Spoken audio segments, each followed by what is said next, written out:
I turned my key in the lock of my apartment door, exhausted but excited to surprise my 6-year-old daughter, Emma, a day early from my business trip to Denver. The marketing conference had wrapped up ahead of schedule, and I could hardly wait to see her bright smile and hear about her week. Instead, I stepped into my living room to find 2 uniformed police officers towering over my little girl, who was sobbing uncontrollably while clutching her favorite stuffed rabbit Mr. Hoppers. Her face was streaked with tears, her small body trembling as she looked up at these intimidating strangers with pure terror in her brown eyes. Standing nearby with their arms crossed and stern expressions were my mother, Patricia, and my sister, Stephanie, looking like they belonged there. Emma spotted me through her tears and ran straight into my arms, whimpering about the scary men who had come to take her away from me. The moment Emma buried her face against my shoulder, I felt my world tilt sideways. Officer Martinez, a stocky man in his 40s with kind eyes that seemed uncomfortable with the situation, stepped forward and introduced himself along with his partner. Officer Johnson, a younger woman with short blonde hair and a professional demeanor. They explained they were responding to a Child Protective Services referral regarding a welfare check on my daughter. "Ma'am, we received a complaint 3 days ago alleging that your child is frequently left alone or with unreliable caregivers while you travel for extended periods," Officer Martinez said, consulting his notepad. "The report claims neglect, inadequate supervision, and concerns about the child's emotional well-being." My blood turned ice cold as the implications hit me. Someone had called CPS on me. Someone had accused me of being an unfit mother. I looked between the officers and my family members, searching for answers in their faces. "Who filed this report?" I asked, though deep down I already suspected the answer. Patricia stepped forward, her silver hair pulled back in its usual tight bun, wearing the same disapproving expression she had perfected during my childhood. At 58, my mother still carried herself like the elementary school principal she had been for 30 years before retirement, commanding authority and judgment in equal measure. "We did what we had to do to protect Emma," she said firmly, her voice carrying that tone of moral superiority I remembered so well. "You leave this precious child with strangers while you gallivant around the country for your job. A 6-year-old needs stability, not a mother who puts her career before her responsibilities." Stephanie nodded in agreement, her nurse's uniform still crisp despite it being late afternoon. At 29, my younger sister had always been Patricia's favorite, the one who followed all the rules and never caused any trouble. Her auburn hair was pulled back in a ponytail, and her green eyes held a mixture of defiance and what looked almost like guilt. "Emma told us last week that she didn't know when you were coming home," Stephanie added. "She said the babysitter was mean to her and wouldn't let her call you. A responsible mother would have emergency contacts and backup plans." I felt Emma's grip tighten around my neck as she listened to these accusations being thrown at me like daggers. The officers observed everything, taking notes and asking follow-up questions about my travel schedule, my childcare arrangements, and Emma's daily routine. "Mrs. Collins," Officer Johnson said, using my married name that I had kept after David's death 3 years ago, "we need to document the current living conditions and speak with your daughter privately to ensure her safety and well-being." "Of course," I managed to say, though my voice was shaking, "but I want to understand exactly what allegations have been made against me." Officer Martinez read from his notes, and with each item my heart sank further. According to the report, I regularly left Emma for 4 to 5 days at a time with minimal supervision. The babysitter was allegedly unreliable and had been seen leaving Emma alone in the apartment. Emma was supposedly often hungry, poorly dressed, and emotionally distressed when I returned from trips. The complaint painted a picture of a neglectful single mother who prioritized her career over her child's basic needs.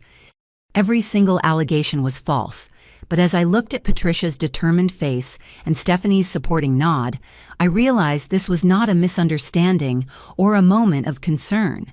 This was a calculated attack on my parenting, orchestrated by my own family members. "The people who filed this report," I said slowly, "they're my mother and sister." They've been helping me care for Emma since my husband died. I trusted them. The mood in the room shifted as the officers realized they were dealing with a family dispute rather than a straightforward neglect case. Officer Johnson's expression softened slightly as she looked between us. "Ma'am, regardless of who filed the report, we're required to complete our investigation," she explained. "We need to speak with your daughter and examine the living conditions. We also need contact information for your regular babysitter and any other caregivers." Patricia crossed her arms tighter across her chest, her mouth set in a thin line of disapproval. "Officers, I've been a professional educator for over 3 decades. I know what neglect looks like, and I know when a child is suffering from inconsistent parenting. Emma needs a stable home environment, not a mother who treats parenting like a part-time job." The unfairness of her words hit me like a physical blow. Since David's sudden death from a heart attack at 34, I had been doing everything in my power to provide for Emma while maintaining the career that supported us. My job as a marketing consultant required some travel, but I was careful to arrange quality childcare and maintain communication with Emma throughout every trip. "My daughter is not suffering," I said, finding my voice again. "She's loved, cared for, and provided for. I work hard to give her a good life, and I resent any implication otherwise." Stephanie stepped closer to Patricia, presenting a united front. "Janie, you can't see what we see. Emma is anxious all the time. She cries when you leave and acts out when you're gone. She needs consistency, not a mother who's constantly traveling." "That's enough," I said firmly, surprising myself with the strength in my voice. "Officers, I'll cooperate fully with your investigation because I have nothing to hide, but I want it on record that these allegations are coming from family members who apparently have their own agenda." As Emma continued to cling to me, I realized that this moment was a turning point. Whatever Patricia and Stephanie thought they were accomplishing with their accusations, they had just crossed a line that could never be uncrossed. The trust between us was shattered, and I was going to have to fight for my daughter and my reputation as a mother. Officer Johnson knelt down to Emma's level, her voice gentle and reassuring. "Hi, sweetheart. My name is Officer Johnson. I know this is scary, but we just want to make sure you're okay. Can you show me your room?" Emma looked up at me with wide, questioning eyes, and I nodded encouragingly. "It's okay, baby. Show Officer Johnson your beautiful room with all your art projects." As they walked down the hallway, Officer Martinez continued documenting the apartment's condition, while I provided him with contact information for Madison Thompson Emma's primary babysitter and Dr. Rebecca Chen Emma's pediatrician. Patricia and Stephanie remained in the living room, their presence like a dark cloud hanging over everything. 20 minutes later, Detective Sarah Williams arrived. She was a tall woman in her early 40s, with short gray hair and sharp blue eyes that seemed to take in everything at once. She introduced herself as the lead investigator for family services cases and explained that she would be conducting a more thorough evaluation. "Mrs. Collins, I understand this is a difficult situation," Detective Williams said as she settled into a chair across from me. "I'd like to start by getting your perspective on the allegations, and then I'll need to speak with your babysitter and any other relevant parties." I explained my work schedule, emphasizing that my trips were typically 2 to 3 days maximum, never the 4 to 5 days mentioned in the report. I detailed my careful vetting process for babysitters and my protocol for maintaining contact with Emma during travel. Detective Williams took notes and asked pointed questions about my income, Emma's school attendance, and our daily routines. "The reporting parties mentioned concerns about your daughter's emotional state and the reliability of your child care arrangements," she said. "Can you elaborate on those aspects?" Before I could respond, my phone rang. Madison's name appeared on the screen, and Detective Williams nodded for me to answer. "Janie, I'm so sorry." Madison's voice was shaky and distressed. "I need to tell you something important about what happened this week." "Madison, I'm here with Detective Williams from the police department. Can you come over right away? We need to discuss the situation with Emma." 30 minutes later, Madison arrived looking pale and nervous. At 19, she was a college sophomore studying early childhood education, and she had been babysitting Emma for over a year. She was always punctual, responsible, and genuinely caring toward Emma. Her hands were trembling as she sat down across from Detective Williams. "I need to tell you the truth about what happened." Madison began, her voice barely above a whisper. "Mrs. Patricia approached me last Tuesday when I was leaving the apartment. She said she was worried about Emma and asked me questions about how you parent when you're traveling." Detective Williams leaned forward, her attention fully focused on Madison's words. "She asked if Emma ever seemed hungry or sad, if I ever had to stay longer than planned, if you ever came home late from trips. At first I answered honestly that Emma is always well cared for and happy. But then..." Madison's voice trailed off and she looked down at her hands. "Take your time," Detective Williams encouraged gently.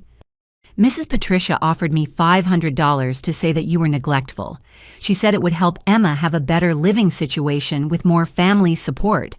She convinced me that it would actually be good for Emma in the long run." The room fell silent except for the sound of my sharp intake of breath. Patricia's face had gone completely white, while Stephanie's mouth hung open in shock. "She gave me specific things to say." Madison continued, tears beginning to flow down her cheeks. "That you never leave emergency contacts, that you don't provide enough food, that you sometimes come home days late without calling. She said I should tell authorities that Emma cries constantly when you're gone, and that I've had to stay overnight multiple times because you didn't return when expected." Detective Williams was writing rapidly, her expression growing more serious with each revelation. "Madison, are any of those statements true?" she asked. "No, absolutely not," Madison said firmly, looking directly at me with apologetic eyes. "Mrs. Collins is an excellent mother. She always leaves detailed instructions, emergency contacts, and extra money for anything Emma might need. She calls multiple times each day to check on Emma and always returns exactly when she says she will. Emma misses her mom when she travels, but she's never neglected or uncared for."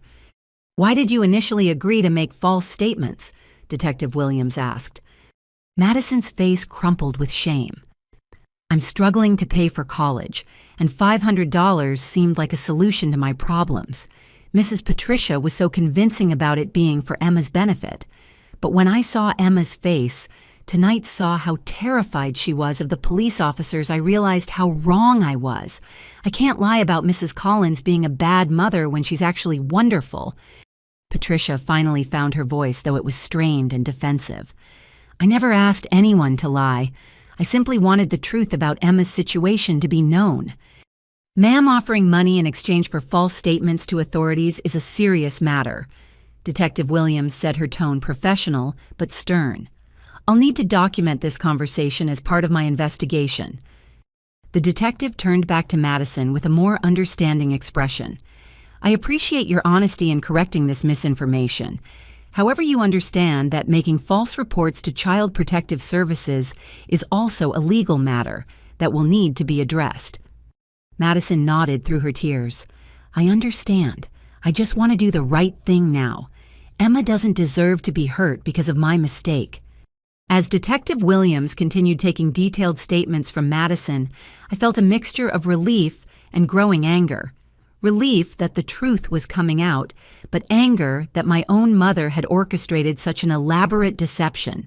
The violation of trust felt deeper than anything I had experienced, even including the grief of losing David. Looking at Patricia's stern face and Stephanie's uncomfortable shifting, I realized that this was just the beginning. If they were willing to bribe someone to make false accusations against me, there had to be more to their motivations than simple concern for Emma's welfare. Something else was driving their actions, and I was determined to find out what it was. While Detective Williams continued interviewing Madison in the kitchen, Officer Johnson emerged from Emma's room with a gentle smile.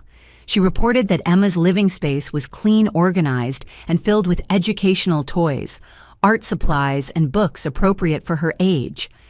Emma had shown her drawings from school pictures of our recent trip to the zoo and a calendar where she marked off the days until my return from each business trip. "Your daughter seems well-adjusted and clearly loves you very much," Officer Johnson told me quietly. She spoke about your bedtime routine, how you help with homework, and the special activities you do together on weekends. Nothing in her behavior or environment suggests neglect. As the officer spoke, Patricia kept fidgeting with her purse, clutching it tightly against her chest. Something about her nervous behavior caught my attention. When Detective Williams stepped away to make a phone call, Patricia set her purse down on the coffee table to help Stephanie gather her things. That's when I noticed papers sticking out of the partially unzipped side pocket. "Mom, you dropped something," I said, reaching over to help her collect what appeared to be legal documents that had spilled partially out. Patricia moved quickly to snatch the papers away, but not before I caught a glimpse of official letterhead that made my stomach drop. The top document clearly read, "Hughes and Associates Family Law," with a subtitle about grandparents' rights consultation. "What are those papers, Patricia?" I asked, using her first name instead of Mom for the first time in years. "Nothing that concerns you," she replied sharply, shoving the documents back into her purse with shaking hands. But Stephanie's face had gone pale, and she was staring at Patricia with an expression that looked like panic. "Mom, you said you threw those away," she whispered urgently. "Stephanie, be quiet," Patricia hissed, but the damage was already done. "What legal consultation?" I pressed, stepping closer to them. "What grandparents' rights are you talking about?" Detective Williams had finished her phone call and was walking back toward us, her sharp eyes immediately picking up on the tension in the room. "Is there something else I should be aware of regarding this family situation?" she asked, looking between the three of us. Patricia's facade of righteous concern was beginning to crack. Her face was flushed, and she kept glancing toward the door as if considering escape. "Patricia, I think you need to explain what those legal documents are about," I said firmly, "especially since you've just been exposed for bribing someone to make false reports about my parenting." Stephanie looked like she was about to be sick. She kept opening her mouth as if to speak, then closing it again, her internal struggle written clearly across her face. "Mrs. Patricia," Detective Williams said, "if there are legal proceedings or consultations related to this child, I need to be made aware of them as part of my investigation." "There's nothing," Patricia insisted, but her voice lacked conviction. That's when I remembered something else that had been bothering me. 3 weeks ago, Patricia had asked detailed questions about David's life insurance policy and Emma's trust fund. At the time, I thought she was just making conversation about Emma's future security. Now those questions took on a much more sinister meaning. Detective Williams: "I think you should know that my daughter has a substantial trust fund from her deceased father's life insurance policy," I said slowly, watching Patricia's face carefully. "The money is held in trust until Emma turns 18, but it can be accessed for educational and medical expenses with proper documentation." Patricia's face went completely white, and Stephanie actually took a step backward. "How substantial are we talking about?" Detective Williams asked clearly, understanding that financial motivations often drove family disputes involving children. $200,000. I replied, never taking my eyes off Patricia's horrified expression. The detective's demeanor shifted noticeably. Family custody disputes involving significant money changed the entire dynamic of child welfare investigations. "Mrs. Patricia, Mrs. Stephanie," Detective Williams said formally, "I'm going to need you to remain available for further questioning. This investigation is expanding beyond the original welfare check." Stephanie finally broke down. "Patricia, tell her the truth." She pleaded, tears starting to flow. "Tell her about the mortgage and the credit cards and everything else." "Stephanie, stop talking," Patricia commanded, but her authority was crumbling. "What mortgage? What credit cards?" I demanded. "Mom's house is in foreclosure," Stephanie whispered, ignoring Patricia's glare. "She's 3 months behind on payments and owes over $15,000 in credit card debt. She thought if she had custody of Emma, she could access the trust fund for Emma's living expenses and use some of it to get caught up on her bills." The room fell silent except for the sound of my ragged breathing. My own mother had orchestrated false abuse allegations against me to gain custody of my daughter so she could steal from Emma's trust fund to save her own financial situation. "And what about you, Stephanie?" Detective Williams asked quietly. "What's your role in this plan?" Stephanie was sobbing now, her carefully controlled nurse persona completely shattered. "I have gambling debts, online poker, sports, betting. I owe money to people who are starting to threaten me.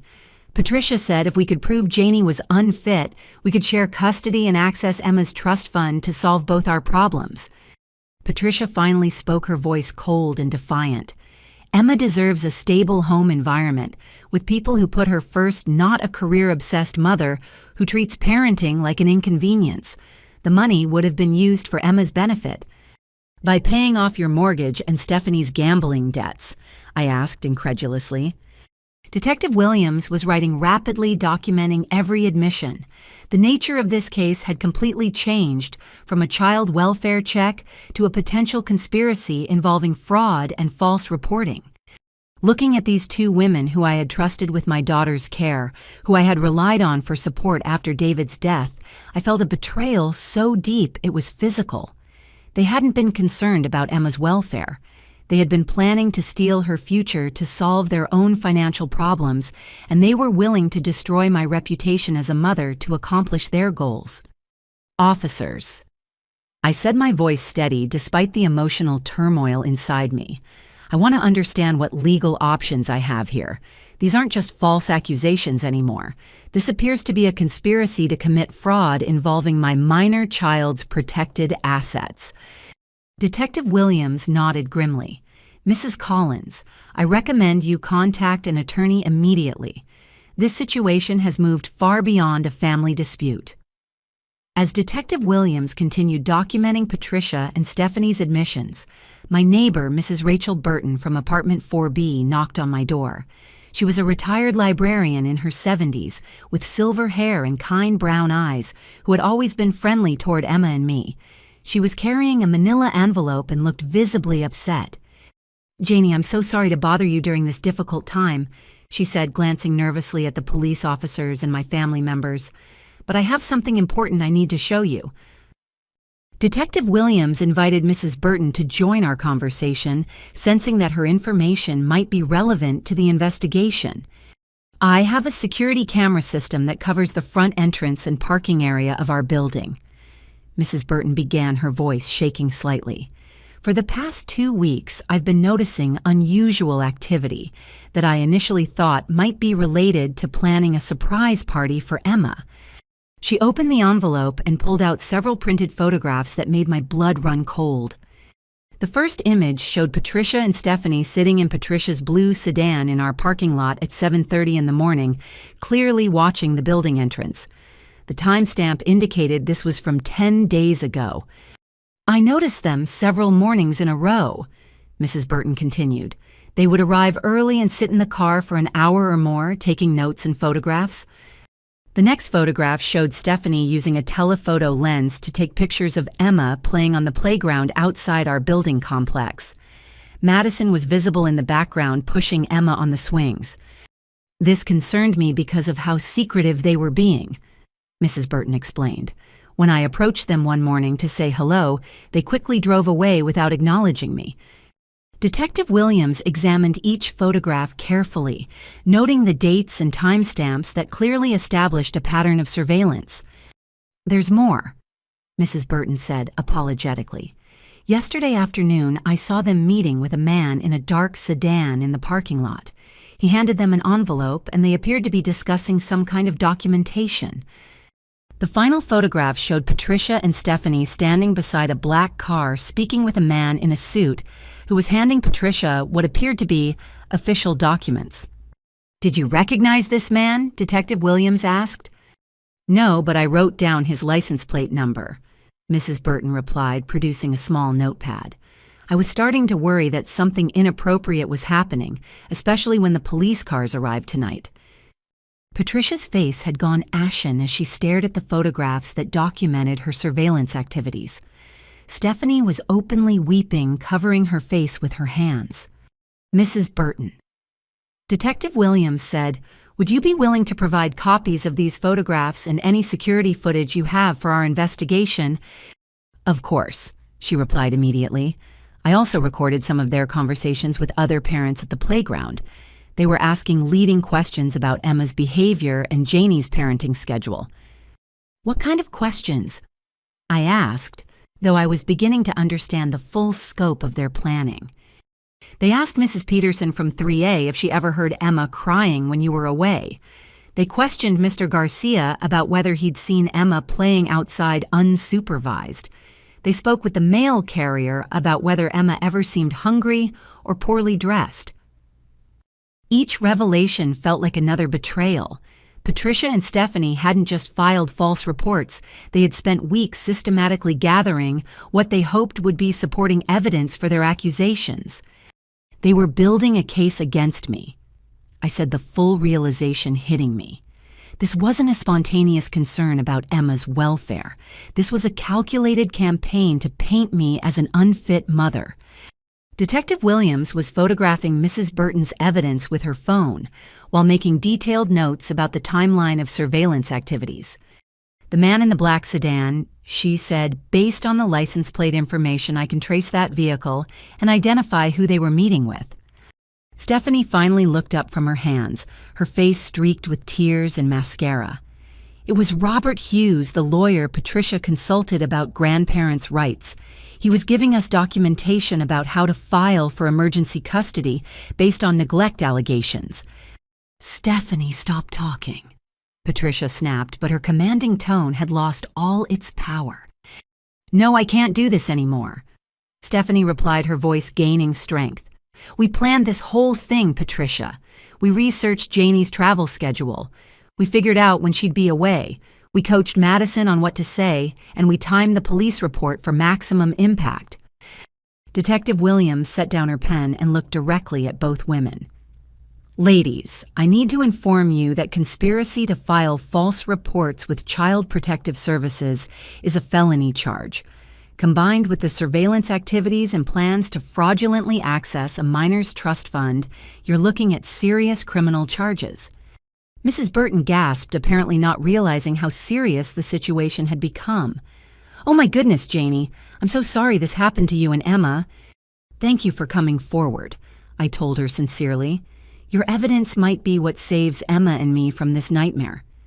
As Mrs. Burton left to retrieve additional security footage from her apartment, I looked at Patricia and Stephanie with a mixture of rage and profound sadness. These were the women who had held Emma as a baby, who had attended her birthday parties, who had comforted me after David's death. Now they sat before me exposed as conspirators who had been willing to traumatize my child and destroy my reputation for their own financial gain. "I trusted you," I said quietly, my voice carrying the weight of deep betrayal. "After David died, you were the family I relied on to help me raise Emma. You held her when she was sick. You celebrated her accomplishments. You told me I was doing a good job as a single mother." Patricia's mask of righteous indignation finally slipped completely. For the first time, she looked genuinely ashamed. "The house was everything to me," she whispered. 40 years of marriage, 30 years of teaching, and I was going to lose it all because of medical bills and credit card debt. I thought if Emma lived with me, the money would just help provide for her anyway. "But you were willing to destroy my relationship with my daughter to get that money," I replied. "You were willing to have Emma taken away from the only parent she has left." Detective Williams closed her notepad and stood up. "Mrs. Collins, I'm going to recommend that this case be forwarded to the district attorney's office for review of potential criminal charges. I'm also going to ensure that Child Protective Services receives a complete report documenting the false nature of the original allegations." As the officers prepared to leave, Emma emerged from her bedroom, where she had been playing quietly during most of the adult conversations. She ran to me and wrapped her arms around my waist, looking up at Patricia and Stephanie with confused eyes. "Grandma, why are the police here?" she asked innocently. "Did something bad happen?" Patricia's composure finally cracked completely as she looked at her granddaughter's trusting face. The reality of what she had done, the trauma she had caused to this innocent child, seemed to hit her all at once. "Yes, sweetheart," she said through tears. "Something very bad happened, and it was Grandma's fault." The next morning, Detective Williams arrived with Dr. Amanda Foster, a child psychologist specializing in family trauma cases. Dr. Foster was a warm woman in her 50s with gentle hands and a soothing voice that immediately put Emma at ease. She explained that she needed to spend some time with Emma to make sure she was feeling okay after the scary experience with the police officers. Sometimes when grown-ups have big problems, it can make children feel confused or worried. Dr. Foster explained to Emma as they settled into the living room with art supplies and toys. I talk with kids to help them understand their feelings and make sure they're safe and happy. I watched from the kitchen as Emma began drawing pictures while chatting with Dr. Foster. At first, their conversation seemed normal. Emma described her favorite activities, her school friends, and her excitement about an upcoming field trip to the Science Museum.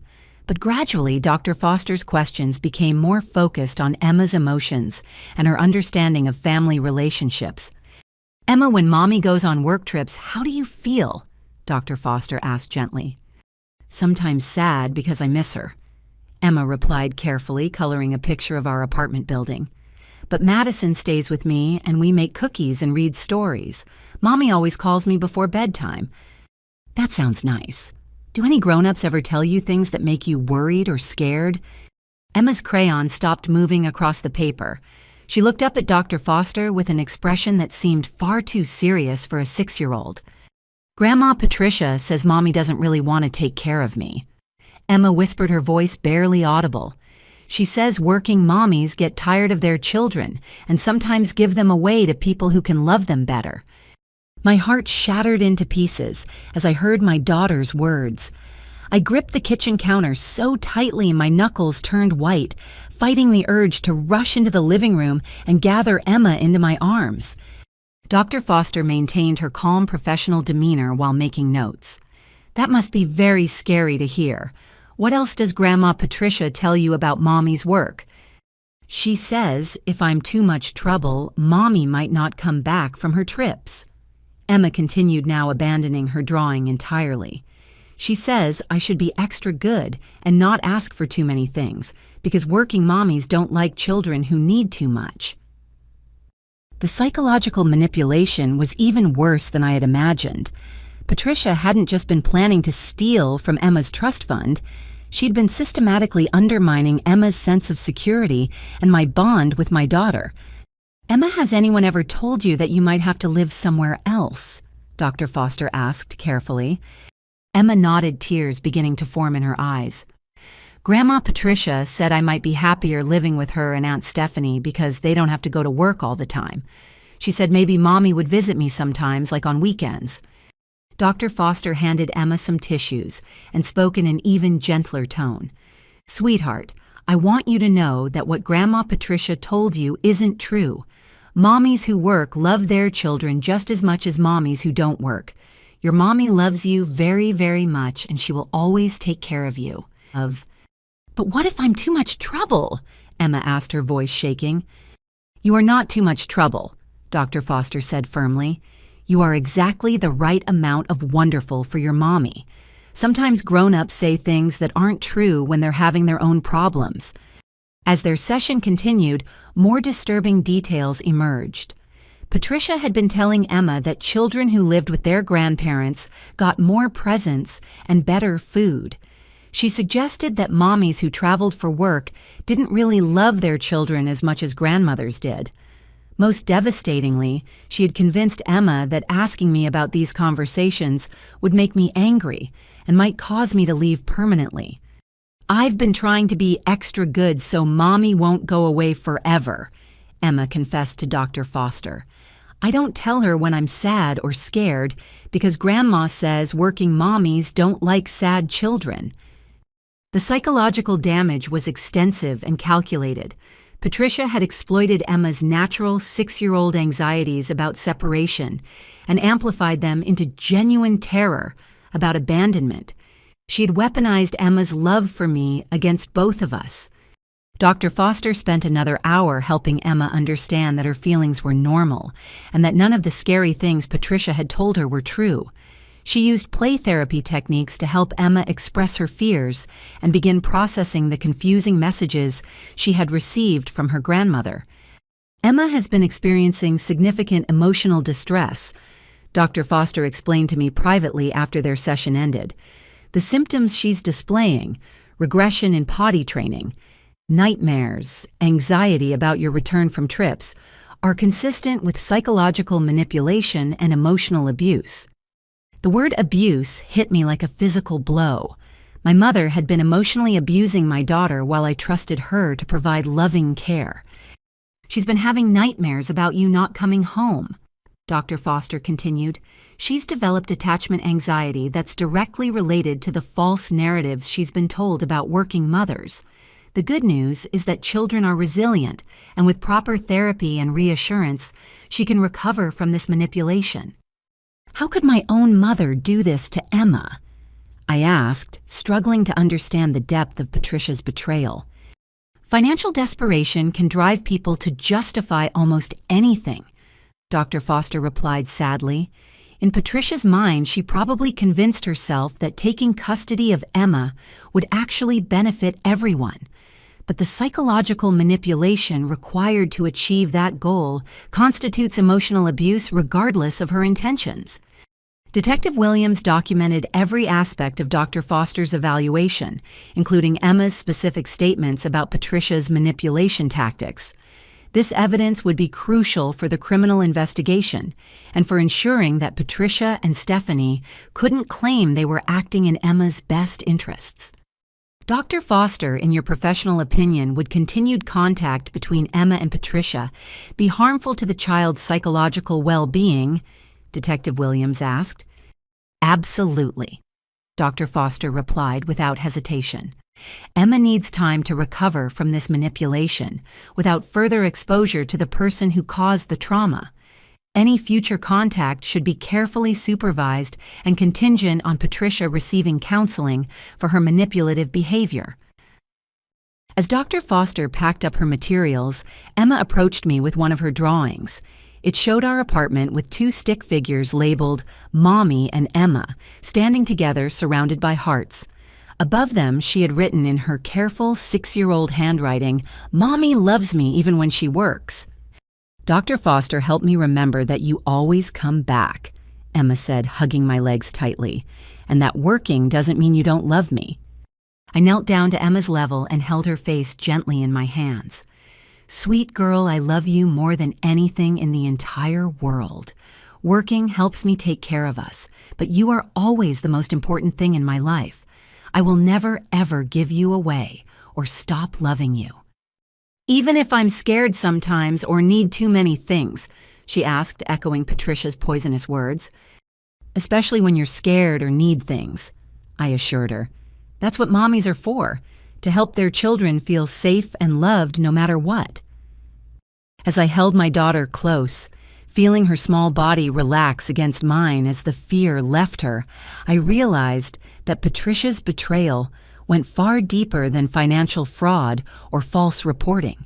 She had attacked the most fundamental bond in Emma's life, the trust between a mother and child. The healing from this trauma would take time, but I was determined to undo every bit of psychological damage Patricia had inflicted on my precious daughter. 2 days later, I sat across from attorney Jennifer Walsh in her downtown law office, surrounded by boxes of evidence that Detective Williams had helped me compile.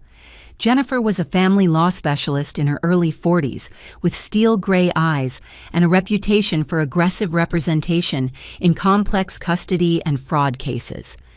Janie, what your mother and sister did goes far beyond a simple family dispute, Jennifer said as she reviewed the police reports, Dr. Foster's psychological evaluation, and Mrs. Burton's surveillance photographs. We're dealing with multiple felony charges here. She spread out a legal pad and began listing the potential charges. Filing false reports with Child Protective Services is a Class D felony punishable by up to 5 years in prison.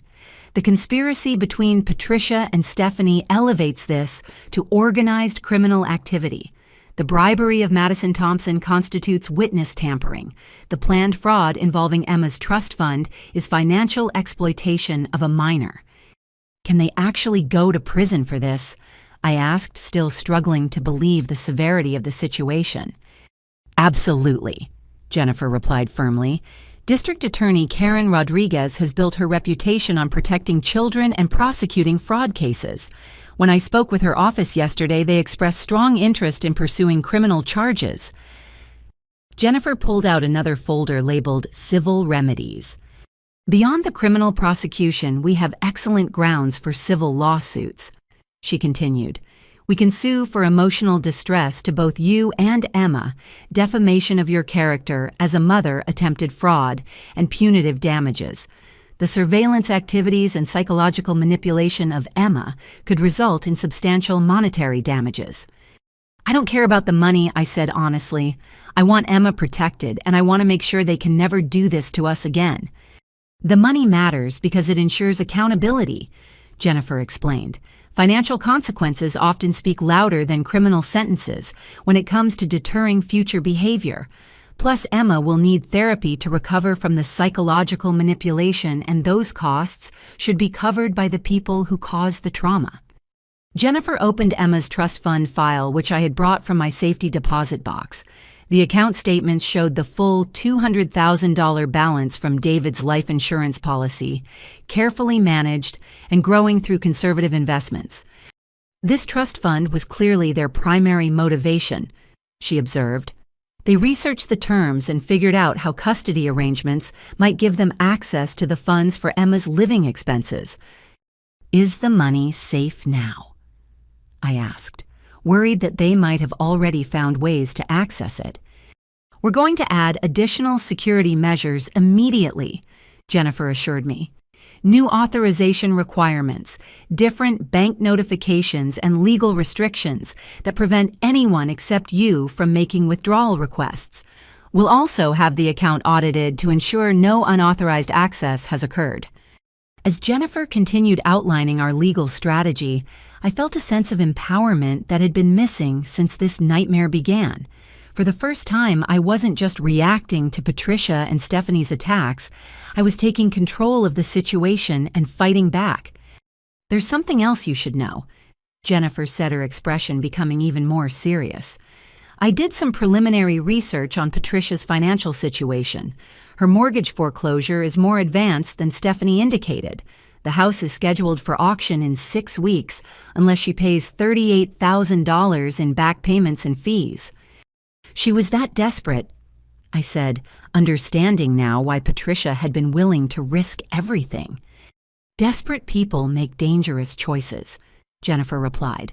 But desperation doesn't excuse criminal behavior, especially when it involves harming children. Jennifer's phone rang and she answered with a professional greeting. After a brief conversation, she hung up with a satisfied smile. That was Detective Williams. The license plate from Mrs. Burton's photographs traced back to attorney Robert Hughes. He's agreed to cooperate with the investigation in exchange for immunity from conspiracy charges. What does that mean? It means he's going to provide documentation of every conversation he had with Patricia and Stephanie, including their specific plans to access Emma's trust fund through custody arrangements. He's also turning over copies of the legal documents he prepared for them. This development felt like a turning point. With Hughes cooperating and providing documentation of their premeditated planning, Patricia and Stephanie's claims about acting in Emma's best interests would be completely undermined. Jennifer, I need to ask you something important, I said. If they're convicted of these charges, can they still have any legal rights regarding Emma? Could they try to claim visitation or grandparents' rights in the future? Jennifer's expression grew firm and protective. Given the criminal charges, the false reporting, and Dr. Foster's findings about psychological manipulation, we can petition for permanent restrictions on their contact with Emma. No judge is going to award visitation rights to people who emotionally abused a child as part of a financial fraud scheme. What about other family members, Patricia's sister Helen, my cousins? We can distinguish between family members who participated in this conspiracy and those who didn't, Jennifer explained. Your goal should be protecting Emma while maintaining healthy family relationships where possible. As our meeting concluded, Jennifer handed me a thick folder containing legal documents and a detailed timeline of next steps. Janie, "I want you to understand something important," she said as we shook hands. "What happened to you and Emma was not just a family dispute. It was a calculated attack on your parental rights and your daughter's psychological well-being. You have every right to pursue full legal consequences, and I believe we have an excellent chance of success." Walking out of Jennifer's office, I felt a sense of clarity and determination that had been missing since this ordeal began. Patricia and Stephanie had underestimated my resolve to protect Emma and my willingness to fight for our family. They were about to discover that their carefully planned scheme had serious legal consequences that would extend far beyond anything they had anticipated. The little girl they had tried to manipulate and exploit was going to be protected, and the trust fund they had tried to steal would remain secure for Emma's future. Most importantly, they would never again have the opportunity to harm my daughter or undermine our relationship. Jennifer Walsh suggested arranging a meeting with Patricia and Stephanie before criminal charges were filed, giving them one opportunity to understand the full legal consequences of their actions. She believed that confronting them with our evidence might result in confessions that would strengthen our case and potentially lead to plea agreements that ensured Emma's protection without the trauma of a lengthy trial. The meeting was scheduled for Saturday afternoon at Patricia's house, the same house she was desperately trying to save from foreclosure through her scheme to access Emma's trust fund. I arrived with Jennifer and a court reporter who would document everything said during our conversation. Patricia answered the door looking older and more haggard than I had ever seen her. Her usually perfect silver hair was disheveled, and there were dark circles under her eyes that suggested she hadn't been sleeping well. Stephanie was already inside, pacing nervously around the living room where I had spent countless childhood hours. "Janie, please tell me we can work this out as a family," Patricia said as we entered. "Surely we don't need lawyers and police reports over a misunderstanding." "A misunderstanding," I repeated incredulously. "Mom, you orchestrated false child abuse allegations against me, bribed my babysitter to lie to authorities, conducted surveillance on my apartment, and planned to steal from Emma's trust fund. That's not a misunderstanding. That's criminal conspiracy." Jennifer set her briefcase on Patricia's dining room table and pulled out copies of all the evidence we had compiled. Police reports, Dr. Foster's psychological evaluation, Mrs. Burton's surveillance photographs, Madison's confession, and Attorney Hughes's documentation were arranged in neat stacks. "Mrs. Patricia, Mrs. Stephanie, Jennifer," began formally, "my client has asked me to present you with the evidence we've gathered regarding your activities over the past month. She's hoping you'll understand the severity of the legal situation you're facing." Stephanie sat down heavily on the couch, her face already showing resignation, but Patricia remained standing, her arms crossed defensively across her chest. "I did what I thought was best for Emma," Patricia insisted. "Janie works too much and that child needs stability." "Let's review what you actually did," Jennifer said, opening the first folder. "You researched grandparents' rights laws and consulted with attorney Robert Hughes about gaining custody of Emma. You surveilled Janie's apartment building for 2 weeks, photographing Emma and documenting daily routines. You bribed Madison Thompson to provide false testimony about neglect. You filed false reports with Child Protective Services. And you planned to use custody of Emma to access her trust fund for your own financial benefit. As Jennifer methodically presented each piece of evidence, Patricia's defensive posture began to crumble. The surveillance photographs were particularly damaging. They clearly showed premeditated planning rather than spontaneous concern for Emma's welfare. "The psychological evaluation of Emma reveals the true cost of your actions." Jennifer continued, her voice growing colder. "Dr. Foster documented significant emotional trauma directly resulting from your manipulation tactics. You told a 6-year-old child that her mother didn't love her and might abandon her. You exploited her natural separation anxiety to serve your own purposes." Stephanie finally spoke up, her voice barely above a whisper. "We never meant to hurt Emma. We thought she would be better off with more family support." "While you paid off gambling debts with her trust fund money?" I asked sharply. "That was going to be temporary." Stephanie protested weakly. We would have paid it back before she needed it for college. Jennifer opened another folder and pulled out financial documents that made both women's faces go pale. We've conducted a preliminary audit of Emma's trust fund, she announced. Patricia, did you think we wouldn't discover the $12,000 you've already stolen? The room fell silent except for the sound of Stephanie's sharp intake of breath. You've already been stealing from Emma. I said, the betrayal hitting me like a physical blow. This wasn't just a plan. You were already doing it.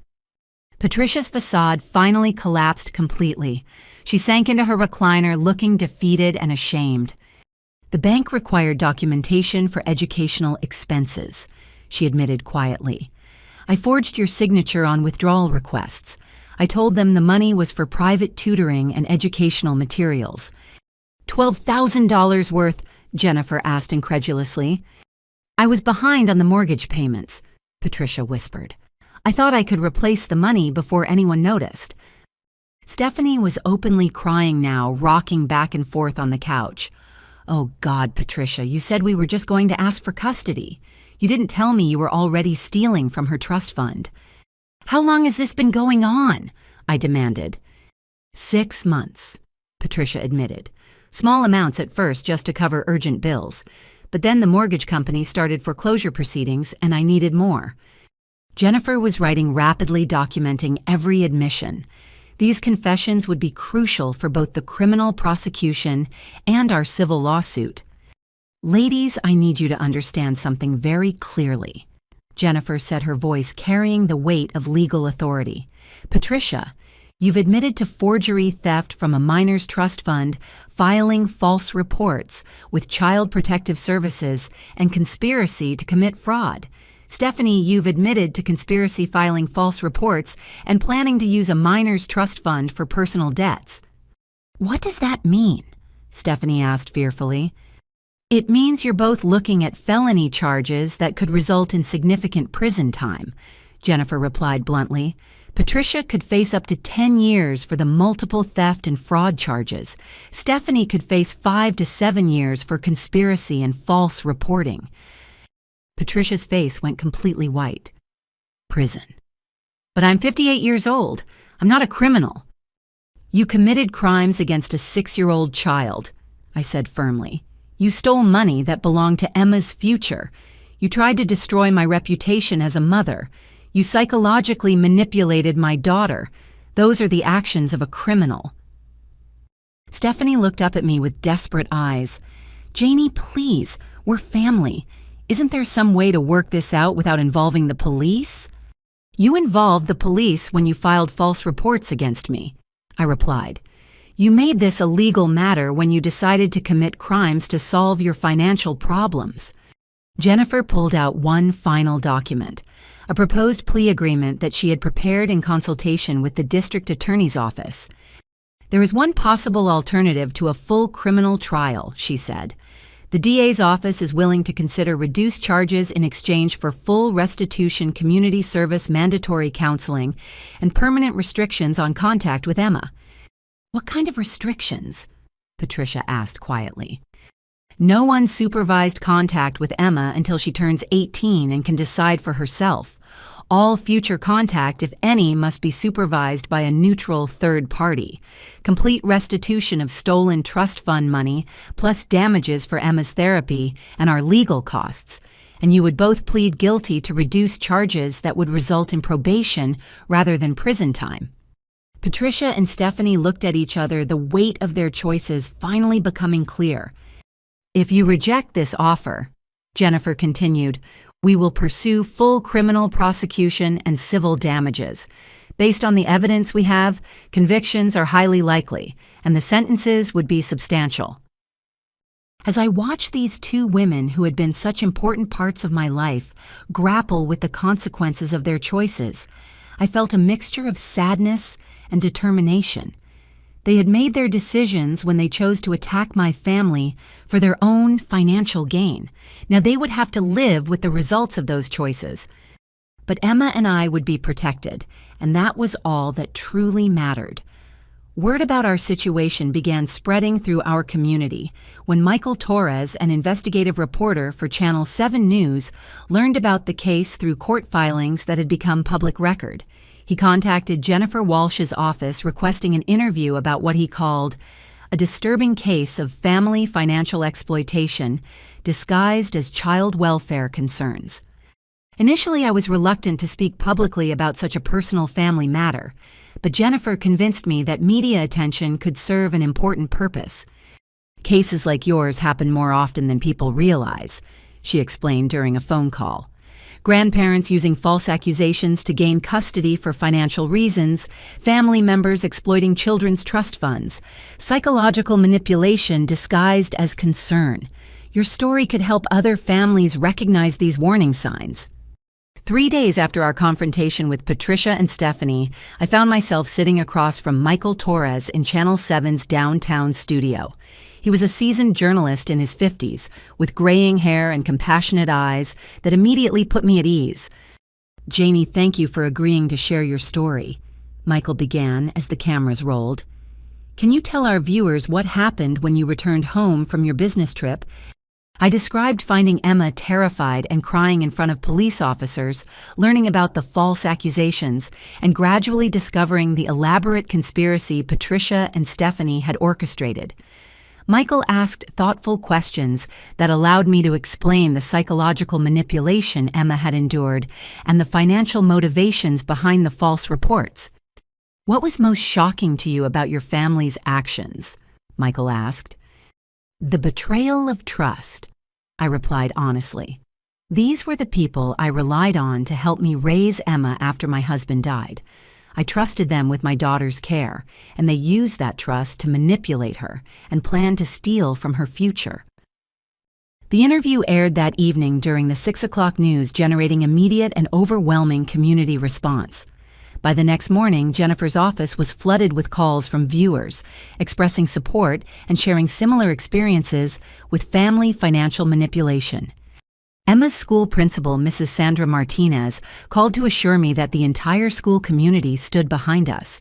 She had worked in education for 20 years and had seen several cases where family members exploited children's inheritances or trust funds during custody disputes. "Janie, Emma is clearly a well-loved, well-cared-for child," Mrs. Martinez told me. "Anyone who knows your family can see that the accusations were false. We're prepared to provide character witnesses if needed for any legal proceedings." The local parenting community rally around us was extraordinary.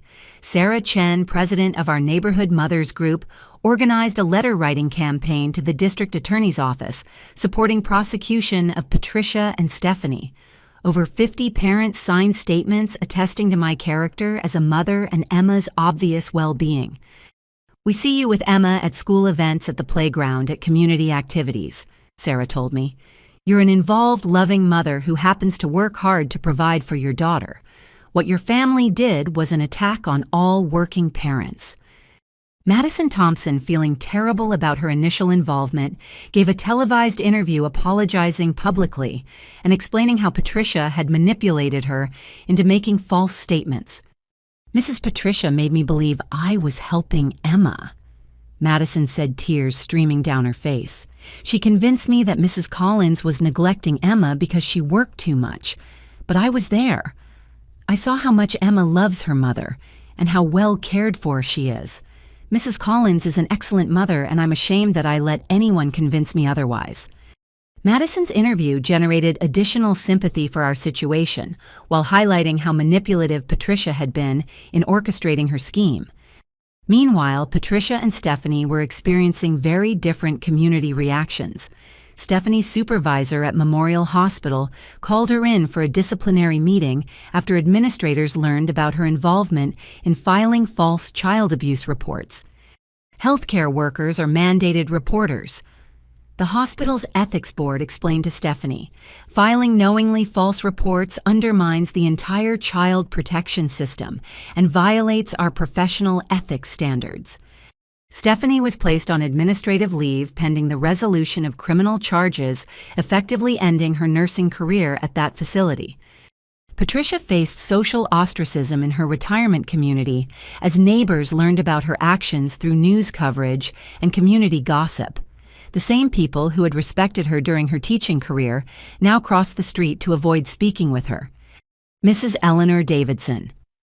Patricia's next-door neighbor for 15 years summed up the community's sentiment. "We're shocked and disappointed. Patricia always seemed like such a devoted grandmother. To learn that she was manipulating that precious little girl and trying to steal from her trust fund, it's just heartbreaking." The media attention also caught the attention of child welfare advocates across the state. Dr. Rebecca Martinez, director of the Children's Defense Fund of our state, reached out to discuss using our case to promote stronger penalties for false reporting to Child Protective Services. "Your situation highlights serious flaws in our system," Dr. Martinez explained during a phone call. "Currently, the consequences for filing false reports are minimal compared to the trauma they cause families. We'd like to work with you to advocate for legislative changes." Jennifer Walsh was pleased with the media coverage and community support, explaining that public awareness often influenced prosecutorial decisions. When the community clearly supports prosecution and understands the seriousness of the crimes, it gives the DA's office confidence to pursue appropriate charges, she told me. The fact that other families are coming forward with similar experiences shows that this isn't an isolated incident. As I read letters of support from parents throughout our community and watched news coverage that clearly portrayed Patricia and Stephanie's actions as criminal rather than misguided family concern, I felt validated in my decision to pursue legal consequences. Emma thankfully was largely shielded from the media attention. Her friends' parents were supportive and understanding, ensuring that she felt loved and protected at school and in our neighborhood. "Mommy, Mrs. Chen told me that lots of people are happy we're safe now," Emma said one evening as I tucked her into bed. "She said what Grandma Patricia did was wrong and that everyone knows you're a good mommy." The community support reinforced what I had known all along, that my parenting was appropriate and loving, and that Patricia and Stephanie's accusations were false and motivated by greed rather than genuine concern for Emma's welfare. 2 weeks after the criminal charges were filed, CPS Supervisor Linda Matthews requested a meeting to present the findings of their comprehensive investigation into the allegations against me. I arrived at the Child Protective Services office with Jennifer Walsh nervous about the outcome despite knowing the accusations were false. Linda Matthews was a veteran social worker in her early 50s with kind brown eyes and a no-nonsense demeanor that immediately conveyed competence and fairness. She had supervised hundreds of child welfare cases during her 20-year career and had a reputation for thorough, objective investigations. "Mrs. Collins," she began as we settled into her office, "I want to start by apologizing for the trauma this investigation has caused you and Emma.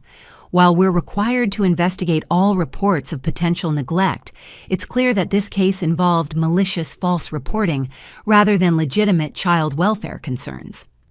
She opened a thick folder containing the complete CPS investigation file. "We conducted extensive interviews with Emma's pediatrician, her school teachers, her babysitters, and multiple community members," Linda continued.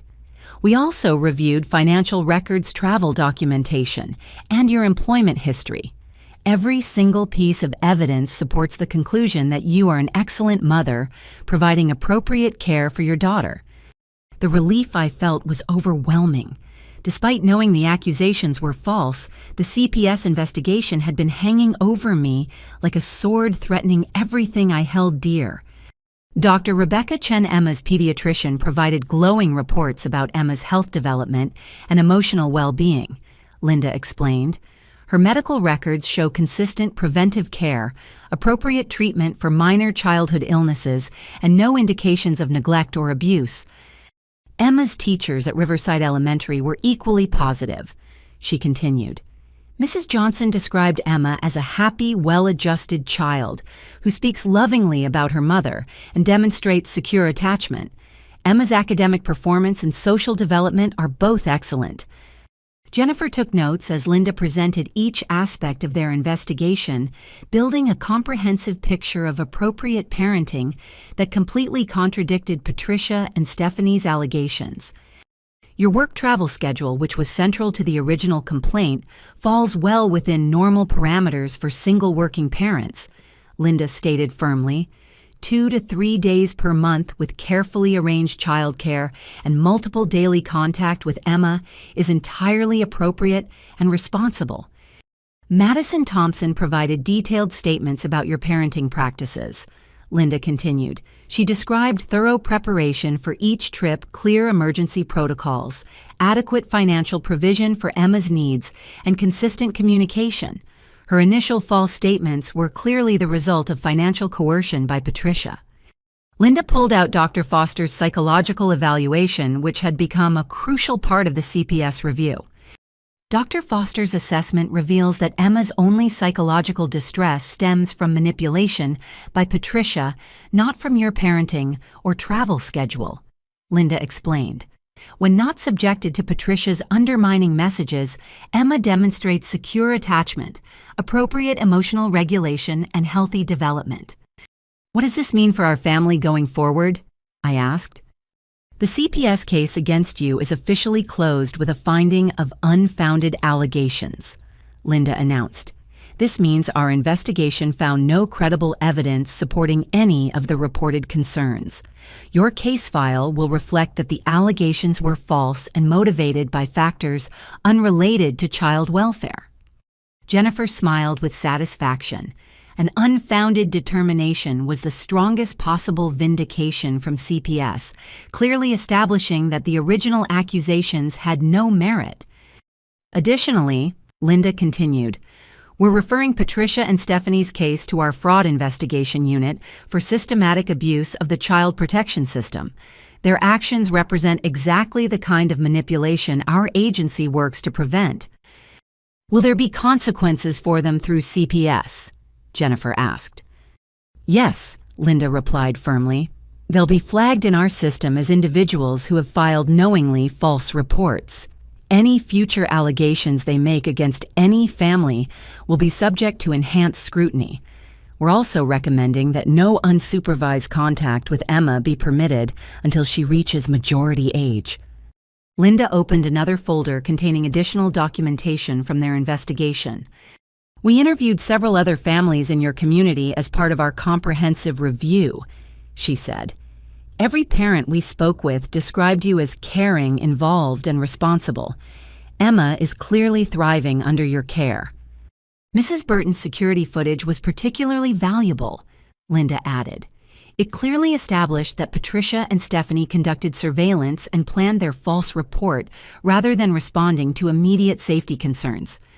Jennifer asked about the implications for Emma's ongoing therapy with Dr. Foster. We strongly support continued counseling to help Emma process the psychological manipulation she experienced, Linda replied. Dr. Foster's therapy plan focuses on rebuilding Emma's sense of security and undoing the damage caused by Patricia's undermining messages. The good news is that children are resilient, Linda continued. With appropriate therapy and continued loving care from you, Emma should recover fully from this trauma. As our meeting concluded, Linda handed me an official letter documenting CPS's findings and recommendations. Mrs. Collins, in my 20 years with Child Protective Services, I've seen many cases where family members exploit our system for personal gain, she said. Your situation is particularly egregious because it involved extended psychological manipulation of a young child.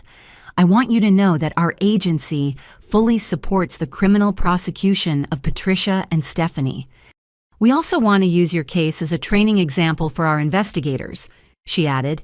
It demonstrates the importance of looking beyond initial allegations to identify underlying motivations, especially when substantial financial assets are involved. Walking out of the CPS office with complete vindication felt like emerging from a nightmare into daylight. The agency charged with protecting children had thoroughly investigated our situation and determined that Emma was safe, loved, and well cared for in my home. More importantly, CPS had recognized Patricia and Stephanie's actions for what they truly were: criminal abuse of the child protection system designed to serve their own financial interests rather than Emma's welfare. Emma's future was secure, our family was protected, and the truth about Patricia and Stephanie's conspiracy had been officially documented by every relevant authority. Justice was finally within reach. 3 weeks after the CPS vindication, Jennifer Walsh called with news that would deepen the criminal charges against Patricia and Stephanie. The district attorney's office had assigned forensic accountant Thomas Bradley to conduct a comprehensive audit of Emma's trust fund, and his findings were more disturbing than anyone had anticipated. "Janie, you need to come to my office immediately," Jennifer said, her voice tight with controlled anger. "Mr. Bradley has uncovered evidence of systematic theft from Emma's trust fund that goes far beyond the $12,000 Patricia admitted to taking." I arrived at Jennifer's office within an hour, my stomach churning with anxiety about what new betrayals might be revealed. Thomas Bradley was a meticulous man in his 60s, with silver hair and sharp green eyes that seemed to see through every financial detail. His reputation for uncovering complex fraud schemes had made him the go-to expert for white-collar crime investigations. "Mrs. Collins." Thomas began as he spread financial documents across the conference table. "I've completed a forensic analysis of all activity in Emma's trust fund account over the past 18 months. What I discovered constitutes systematic embezzlement using sophisticated identity theft and forgery techniques." The documents he showed me made my blood run cold. Bank statements revealed a pattern of unauthorized withdrawals totaling not $12,000 but $37,000 over the course of 14 months. "Patricia gained access to your personal banking information and social security number through documents you likely shared with her for emergency purposes," Thomas explained. "She used this information to establish herself as an authorized representative on Emma's trust fund account." "How is that possible?" I asked, struggling to understand how my own mother could have perpetrated such an elaborate fraud. "She provided the bank with forged documentation claiming you had granted her power of attorney for educational and medical decisions regarding Emma," Thomas replied. "The signatures on these documents are sophisticated forgeries that would have fooled casual inspection." Jennifer examined the forged power of attorney documents with growing outrage. "These aren't amateur forgeries. Someone with significant skill created these documents." "That's correct," Thomas confirmed. "My analysis suggests professional assistance in creating the false documentation. The quality of the forgery work indicates someone with experience in document fraud." "Are you saying Patricia had help with this?" I asked. "Almost certainly," Thomas replied.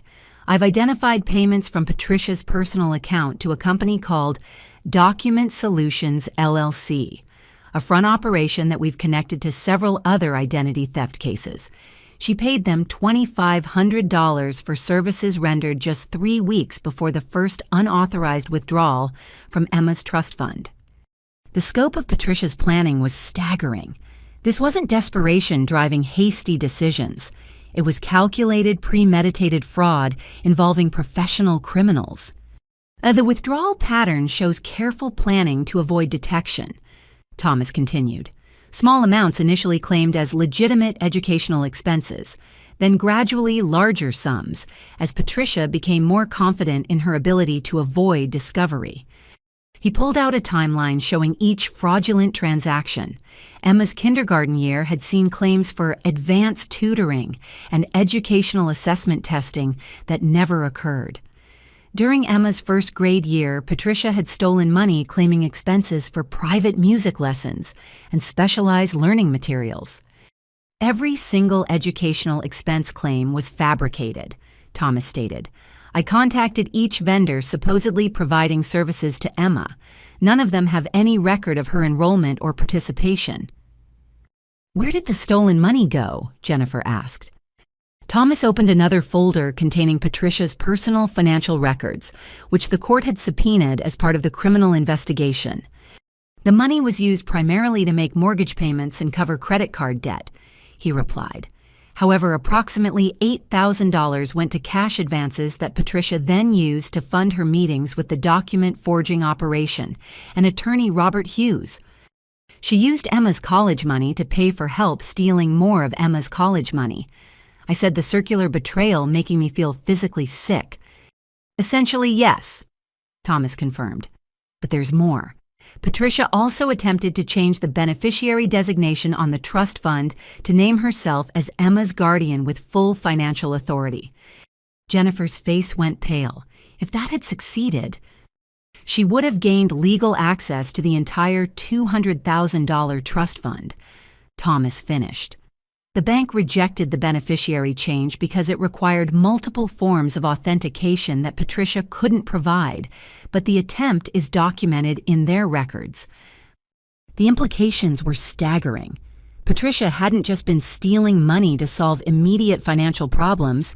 She'd been working toward gaining complete control of Emma's entire inheritance. There's one more concerning discovery, Thomas said, his expression growing even more serious. Patricia made inquiries about life insurance policies in Emma's name. Life insurance on a 6-year-old? I asked incredulously. She contacted 3 different insurance companies asking about policies for Emma, with herself named as beneficiary. Thomas confirmed. She claimed it was for estate planning purposes, but given the pattern of financial exploitation, it raises serious questions about her intentions. Jennifer was writing furiously, documenting each new revelation. Thomas, in your professional opinion, what was Patricia's ultimate goal? Complete financial control over Emma through custody arrangements that would have given her legal authority over all of Emma's assets. Thomas replied. The false CPS reports were just the first step in a comprehensive plan to separate Emma from her mother and gain access to significant financial resources. How much money are we talking about in total?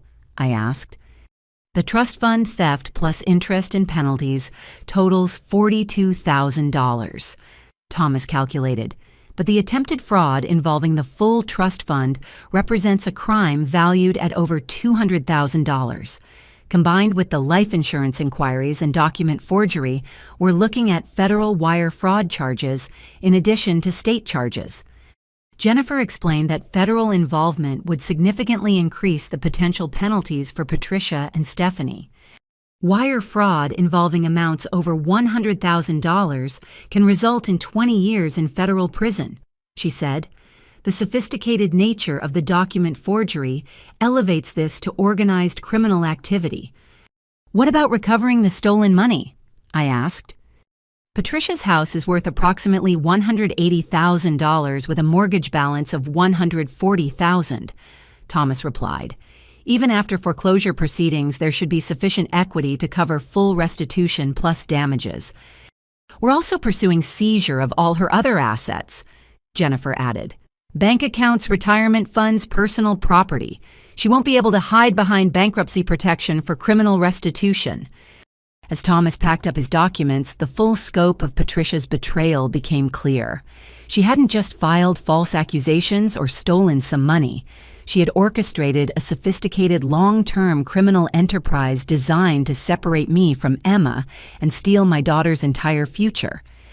Mrs. Collins, Thomas said as he prepared to leave, I want you to know that in 30 years of forensic accounting, I've rarely seen fraud this calculated and cruel. Using a child's trust fund to finance the very conspiracy aimed at exploiting that child represents a level of manipulation that demands the strongest possible legal consequences. Looking at the evidence of Patricia's systematic theft and elaborate planning, I realized that the mother who had raised me, who had seemed to love Emma, had been transformed by financial desperation into someone I didn't recognize. The woman who had sung lullabies to my daughter had spent over a year stealing from Emma's future while planning to take her away from me entirely. But now we had the evidence to ensure that Patricia's scheme would result in complete justice for Emma and protection for our family. District Attorney Karen Rodriguez scheduled a press conference for Friday morning to announce the criminal charges against Patricia and Stephanie. As I sat in the front row of the courthouse media room surrounded by reporters and cameras, I felt a mixture of vindication and sadness watching my family's private trauma become a matter of public justice. De Rodriguez was a formidable woman in her late 40s with dark hair pulled back in a professional bun and intense brown eyes that conveyed both competence and compassion. She had built her career prosecuting financial crimes and child exploitation cases, earning a reputation for aggressive prosecution of those who harmed children for personal gain.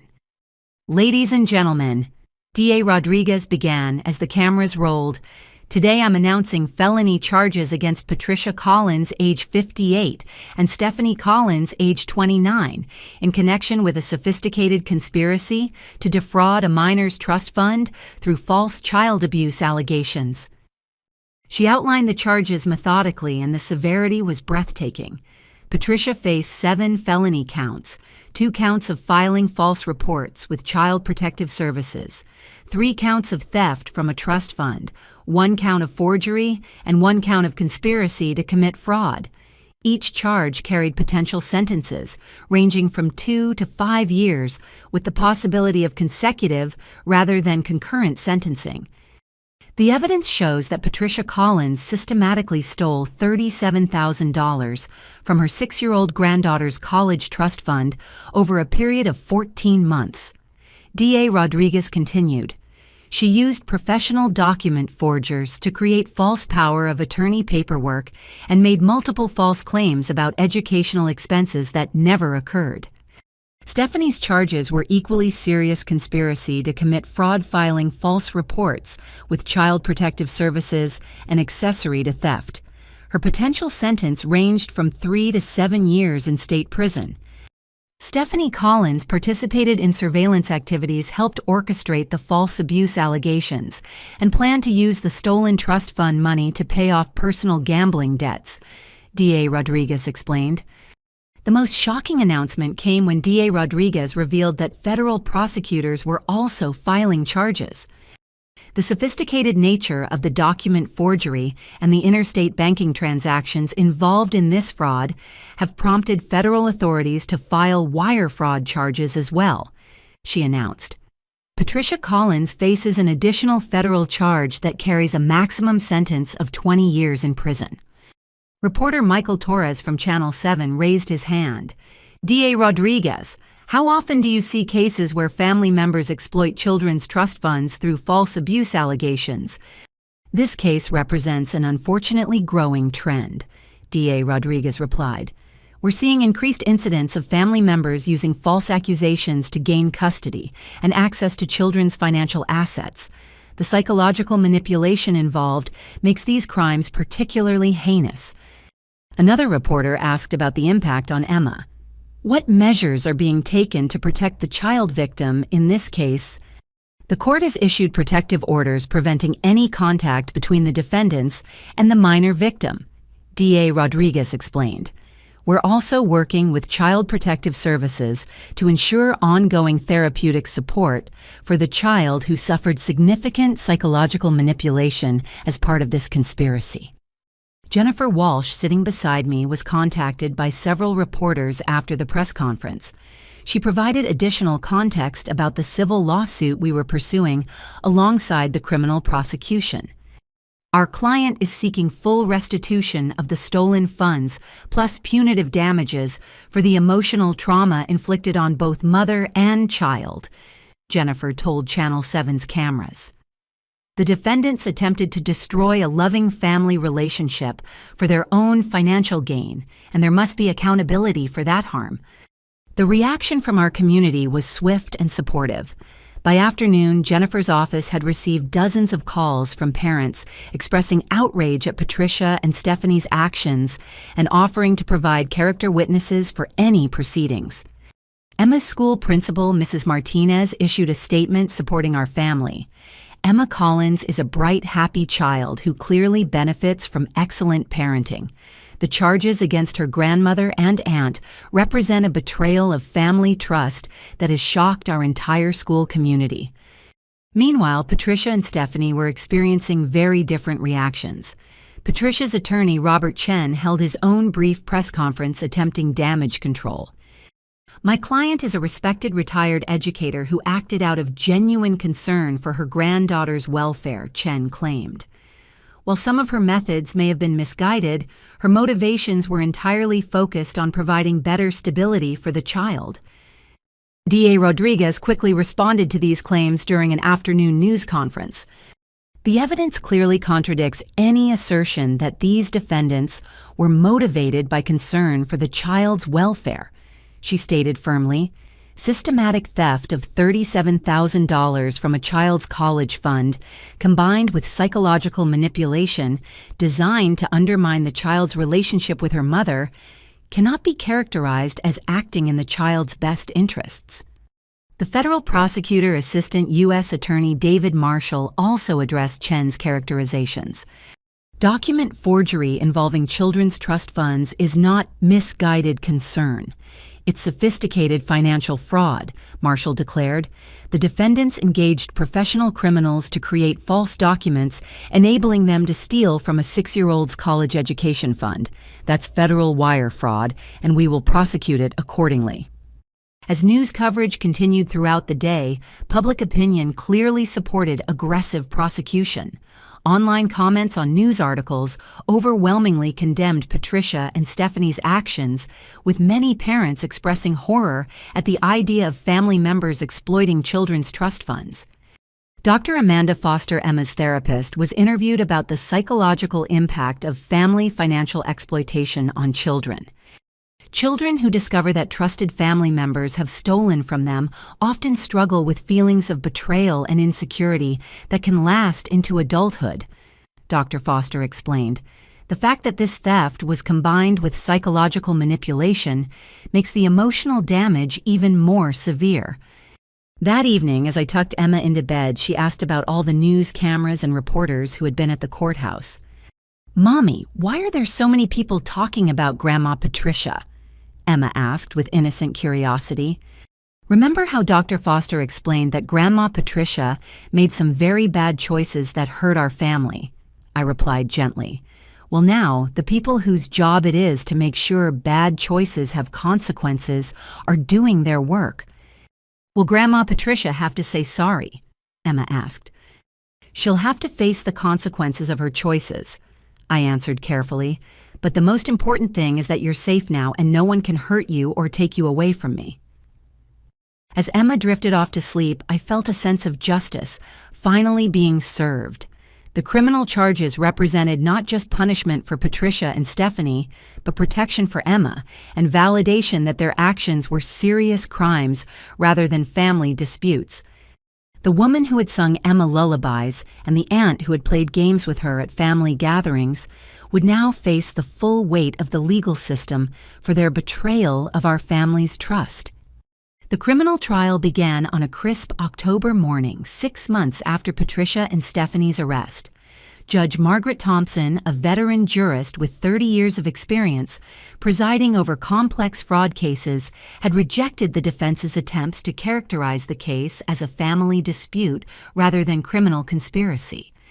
Jury selection had taken 3 days with both prosecution and defense teams, carefully evaluating potential jurors' attitudes toward family relationships, financial fraud, and child protection issues. The final jury consisted of 8 women and 4 men, including several parents who clearly understood the seriousness of crimes against children.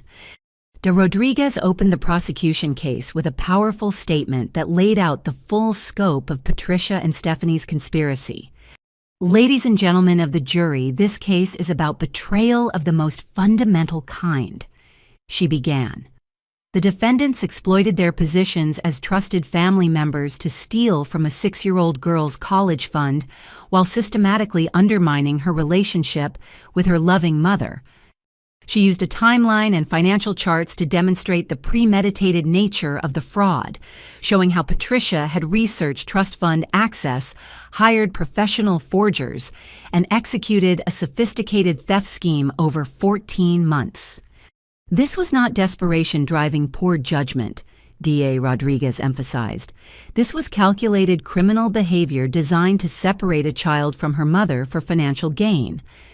The prosecution's first witness was Thomas Bradley, the forensic accountant, who methodically explained how Patricia had stolen $37,000 using forged documents and false claims about educational expenses. The defendants created an elaborate fiction about tutoring music lessons and specialized learning materials that never existed, Bradley testified. Every single withdrawal was fraudulent, and the money was used to pay Patricia's mortgage and credit card bills. Patricia's defense attorney, Robert Chen, attempted to minimize the financial crimes during cross-examination.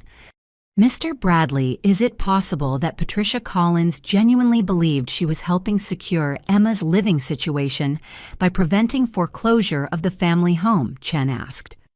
Sir, belief doesn't transform theft into charity, Bradley replied firmly. Ms. Collins used professional document forgers and made false statements to financial institutions. Those are criminal acts, regardless of claimed motivations. The prosecution's second day featured testimony from Dr. Amanda Foster about the psychological damage inflicted on Emma through Patricia's manipulation tactics. Emma was systematically told that her mother didn't love her and might abandon her, Dr. Foster testified. This psychological manipulation created severe attachment anxiety in a 6-year-old child who had previously felt secure in her family relationships. Dr. Foster's testimony was devastating to the defense. She described Emma's regression in potty training, her nightmares about abandonment, and her fear that asking for things would cause me to leave permanently. The defendants exploited this child's natural separation anxiety and amplified it into genuine terror about being abandoned, Dr. Foster explained. This constitutes emotional abuse designed to serve the defendant's custody goals. Stephanie's attorney, Maria Santos, attempted to portray her client as a victim of Patricia's manipulation rather than a willing conspirator. Dr. Foster, isn't it possible that Stephanie Collins was misled about the severity of the situation and genuinely believed she was helping her niece? Santos asked. Ms. Santos, the evidence shows that Stephanie participated in surveillance activities, helped plan false allegations, and discussed using Emma's trust fund money for personal gambling debts. Dr. Foster replied, those actions indicate awareness of the conspiracy rather than innocent concern. The third day brought Madison Thompson's emotional testimony about how Patricia had bribed her to provide false statements to authorities. Mrs. Patricia offered me $500 to say that Mrs. Collins was neglectful. Madison testified through tears. She gave me specific lies to tell about Emma being hungry, dirty, and emotionally distressed. Why did you initially agree to make these false statements? Prosecutor Jennifer Walsh asked. I was struggling financially and $500 seemed like a solution, Madison replied. But Mrs. Patricia was very convincing about it being for Emma's benefit. She made me believe I was helping a child in need. Chen's cross-examination of Madison focused on her financial motivations and initial willingness to lie. Ms. Thompson, you were willing to make false statements about child neglect in exchange for money, correct? Chen asked aggressively. Yes, and I'm deeply ashamed of that decision, Madison replied. But Mrs. Patricia manipulated my financial desperation and convinced me I was doing the right thing. The fourth day featured testimony from Mrs. Rachel Burton about the surveillance activities she had documented with her security cameras. I observed Patricia and Stephanie conducting systematic surveillance of the apartment building for over 2 weeks, Mrs. Burton testified. They were photographing Emma timing daily routines and meeting with unknown individuals who provided them with documentation. The surveillance photographs were particularly damaging evidence clearly establishing premeditation rather than spontaneous concern for Emma's welfare. The prosecution's most powerful moment came when D.A. Rodriguez played recordings of Patricia and Stephanie's admissions from our family confrontation meeting. The jury listened in apparent shock as Patricia's voice filled the courtroom. I forged your signature on withdrawal requests. I told them the money was for private tutoring and educational materials. Stephanie's admission about gambling debts and plans to access Emma's trust fund was equally damaging. Patricia said if we could prove Janie was unfit, we could share custody and access Emma's trust fund to solve both our problems. Chen objected repeatedly to the recordings, but Judge Thompson ruled them admissible as voluntary statements made with legal counsel present. The defense case lasted only 2 days. Chen called character witnesses who testified about Patricia's 30-year teaching career and her apparent devotion to Emma during family gatherings. Patricia Collins dedicated her life to educating children, testified former colleague Helen Martinez. I cannot believe she would intentionally harm her own granddaughter. However, the prosecution's rebuttal witnesses effectively countered these character references. Helen Collins, Patricia's own sister, provided the most devastating testimony against the defense. Patricia has always been manipulative when it comes to money. Helen testified reluctantly. 20 years ago, she tried to gain control of our father's finances using similar tactics, claiming he was incompetent and needed family management of his assets. Did Patricia succeed in that attempt? D.A. Rodriguez asked. No, because our father recognized what she was doing and cut off contact with her for several years, Helen replied. Patricia has a pattern of financial desperation, leading to inappropriate behavior toward family members. Helen's testimony established that Patricia's current actions were part of a lifelong pattern, rather than an isolated incident driven by temporary financial stress. Santos attempted to present Stephanie as Patricia's victim, but the prosecution's evidence of Stephanie's gambling addiction and active participation in surveillance activities undermined this defense strategy.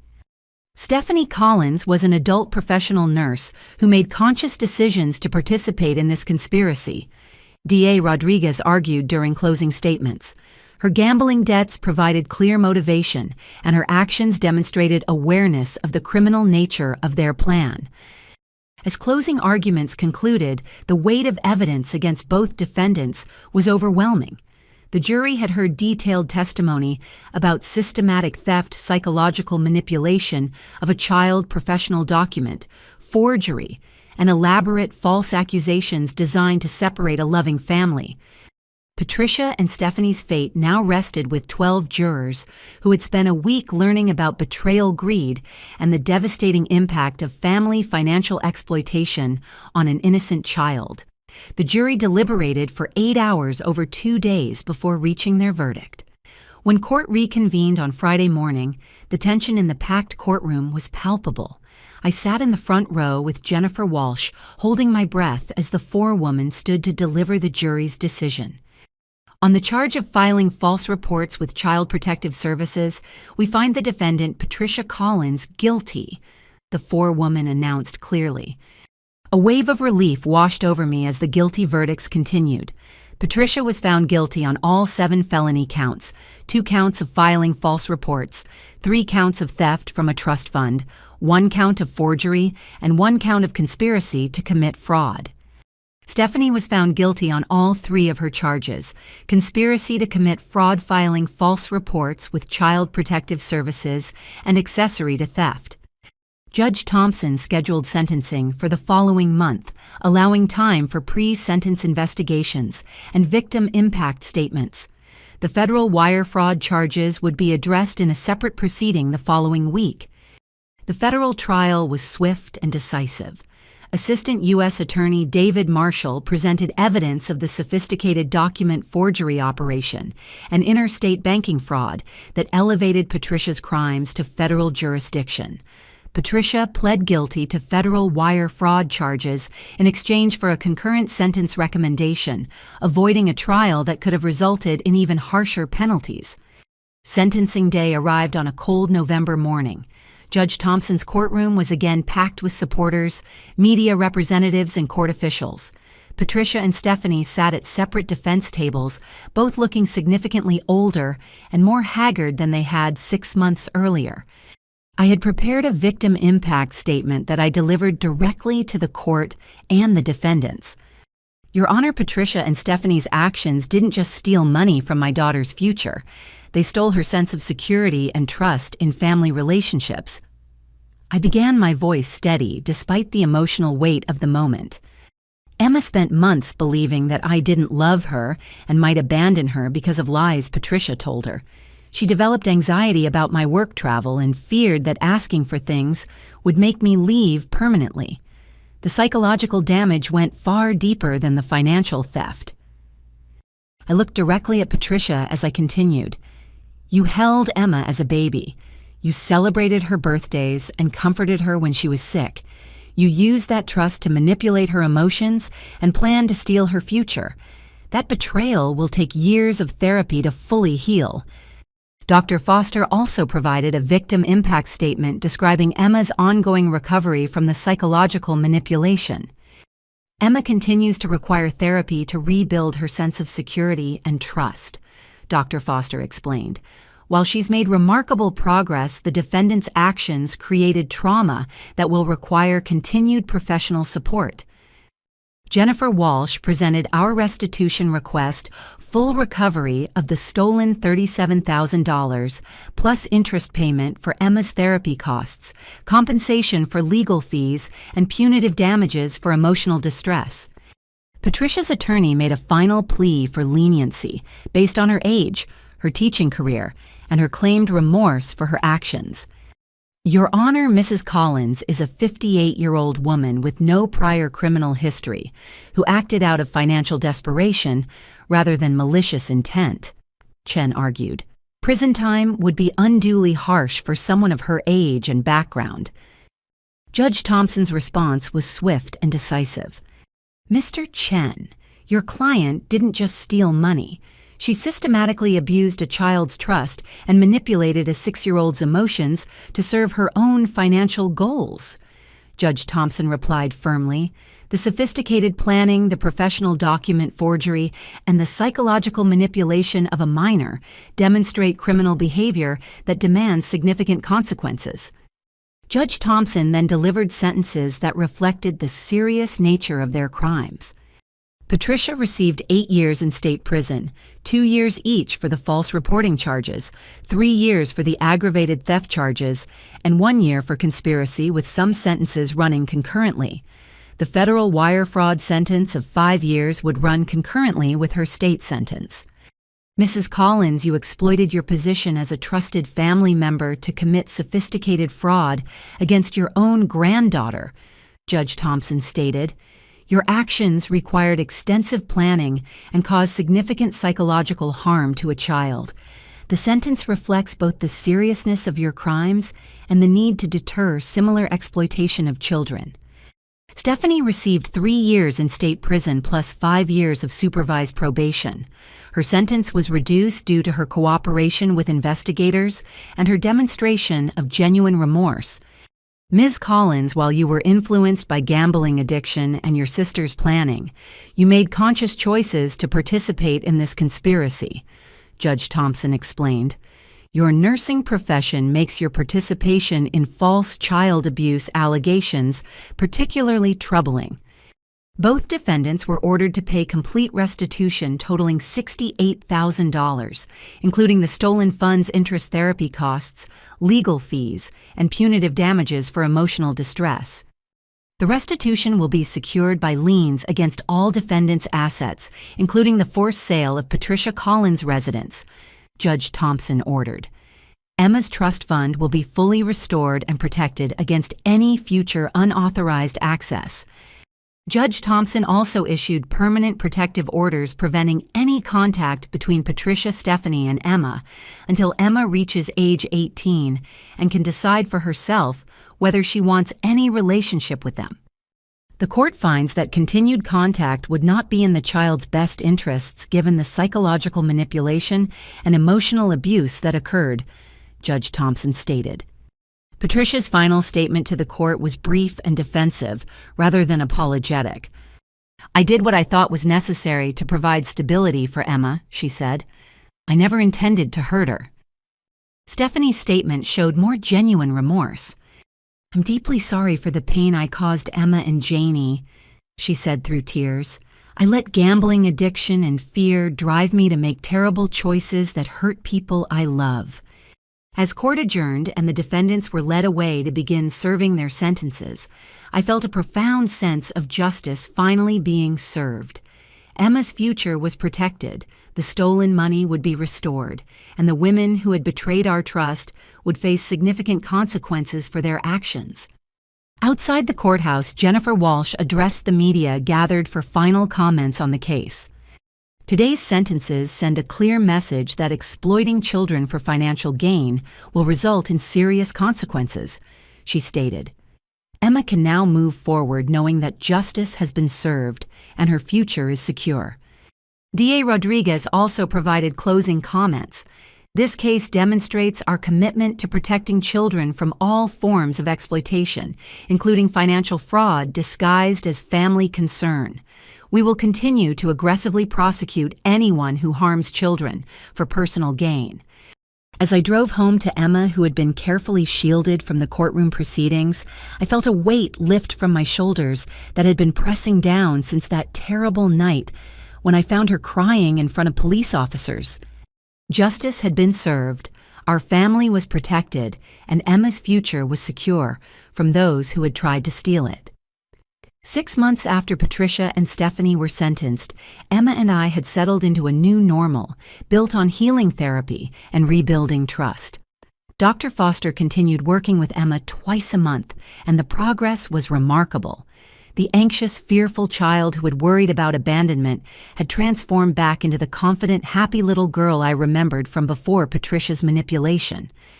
"Mommy, I had the best dream last night," Emma told me one morning over breakfast. "I dreamed that I helped other kids who were scared like I was, and I told them that grown-ups who lie get in trouble and kids are safe." Dr. Foster had been amazed by Emma's resilience and her growing desire to help other children who might face similar situations. Emma has developed remarkable empathy and understanding for such a young child, Dr. Foster explained during one of our sessions. She wants to use her experience to help others, which indicates healthy processing of her trauma. Emma's recovery milestones came steadily throughout the spring. She stopped having nightmares about me not returning from work trips. Her regression in potty training resolved completely. Most importantly, she began expressing her needs and emotions freely again, instead of trying to be the perfect child Patricia had convinced her she needed to be.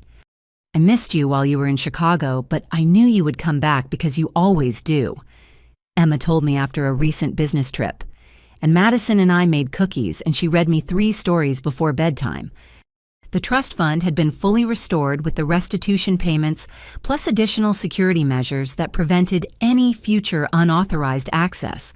Jennifer Walsh had worked with the bank to establish new protocols requiring multiple forms of authentication and court approval for any withdrawals before Emma turned 18. Emma's educational future is completely secure now, Jennifer assured me during our final legal meeting. The enhanced security measures mean that no one can access her college money without proper legal authority. My own healing process had involved therapy as well. Working with a counselor who specialized in family betrayal trauma helped me process the deep hurt of Patricia and Stephanie's actions while learning to trust my instincts as a mother again. "You were already an excellent parent before this happened," my therapist reminded me. "Their actions reflected their own problems, not any deficiency in your mothering." The community support had continued long after the trial ended. Emma's school had implemented new protocols for recognizing signs of family manipulation after learning about our case. Other parents shared their own experiences with financial exploitation by family members creating an informal support network for families facing similar challenges. Sarah Chen from our Mothers Group organized a fundraiser for the Children's Defense Fund, raising money for legal assistance for families dealing with false accusations and custody manipulation. "Your courage in pursuing justice has helped other families understand their rights," Sarah told me.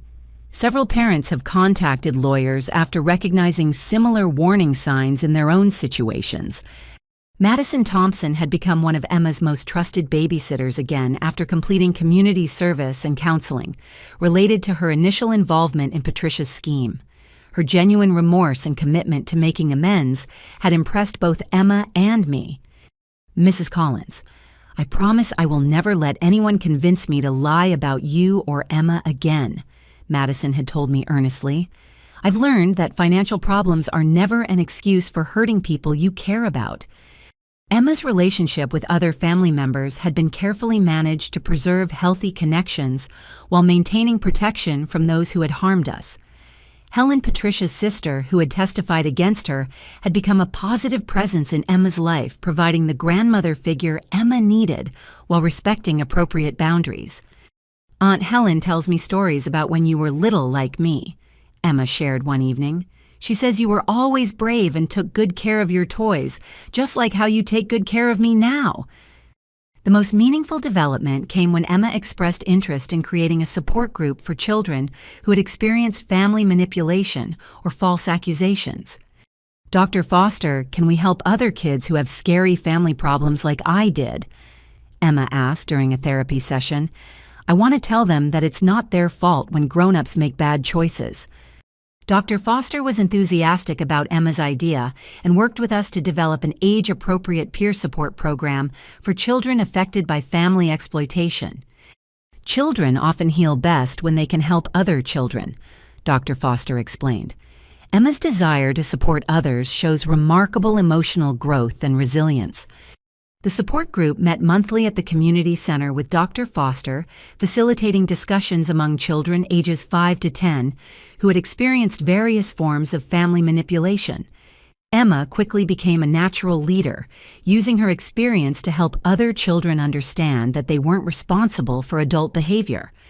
"When grown-ups do bad things to get money or hurt other grown-ups, it's never the kids' fault," Emma would tell newer group members. "And there are good grown-ups who make sure the bad ones can't hurt kids anymore." My career had also evolved in positive ways.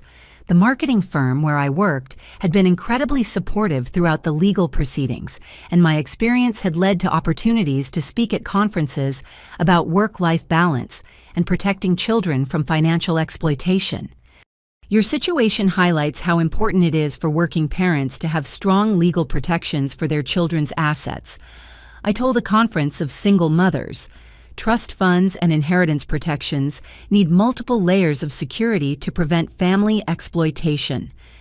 As Emma's 7th birthday approached, we planned a celebration that would mark not just another year of her life, but our family's recovery from trauma and emergence into a new chapter of security and hope. "Mommy, can we invite all my new friends from the support group to my party?"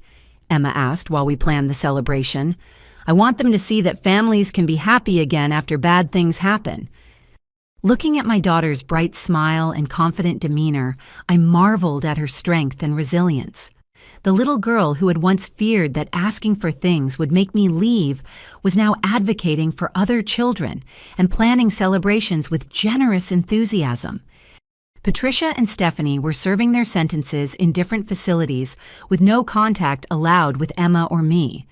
I had received one letter from Stephanie expressing remorse and asking about Emma's well-being, but Jennifer advised against any response that might suggest willingness to resume contact.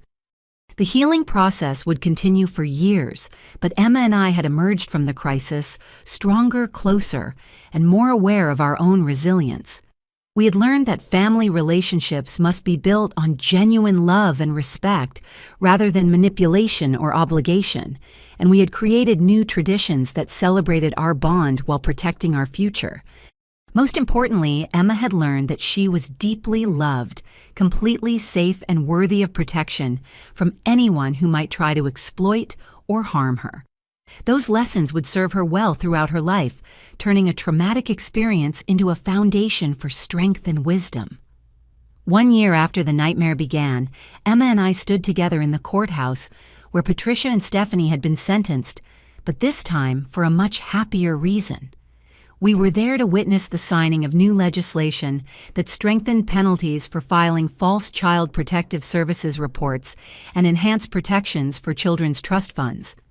Governor Sarah Martinez had invited us to attend the bill signing as representatives of families who'd been harmed by false accusations and financial exploitation.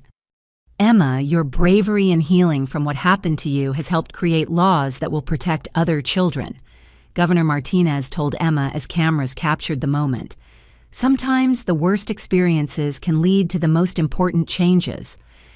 Emma, now 7 years old and confident beyond her years, had prepared her own statement for the occasion.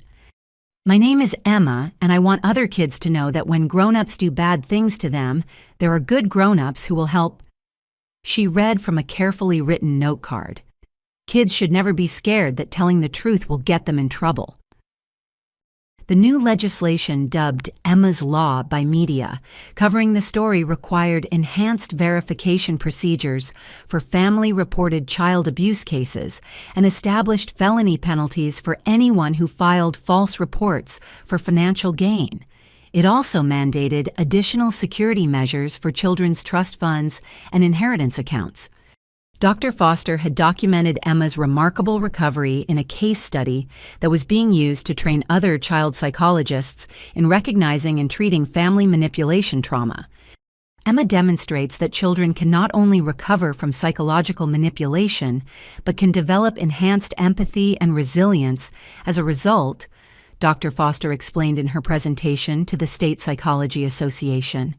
Her desire to help other children shows how trauma survivors can transform their experiences into advocacy and healing for others. The monthly support group Emma had helped establish had grown to include 15 children and had become a model program being replicated in other communities.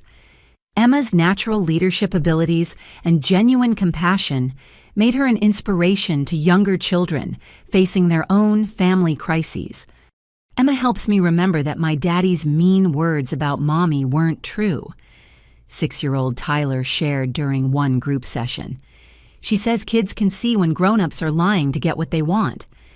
The financial restitution from Patricia and Stephanie had been completed through the forced sale of Patricia's house and seizure of their other assets.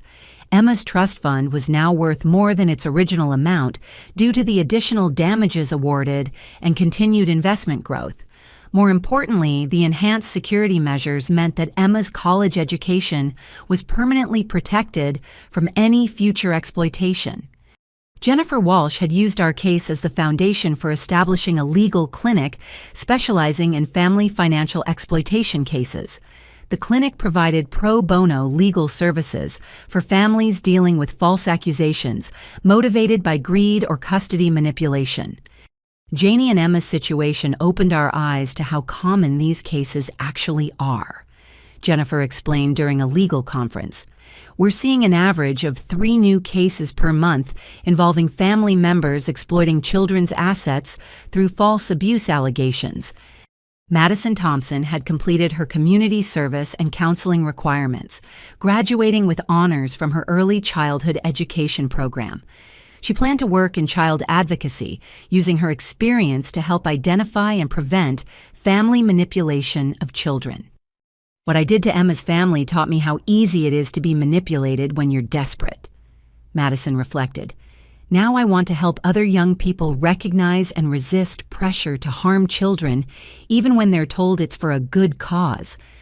Patricia and Stephanie were halfway through their prison sentences, with no possibility of parole due to the nature of their crimes. Patricia's letters to family members showed little genuine remorse, continuing to justify her actions as necessary for Emma's welfare. Stephanie's letters demonstrated more authentic regret and responsibility for her choices. Helen, Patricia's sister, had maintained a healthy relationship with Emma and me while completely cutting contact with Patricia. Patricia made her choices and now she has to live with the consequences, Helen said firmly. Emma deserves family members who love her without trying to exploit her. Emma's academic performance had not only returned to its previous excellent level, but had exceeded it. Her teachers noted enhanced maturity, empathy for classmates facing difficulties, and leadership skills that were remarkable for a 7-year-old.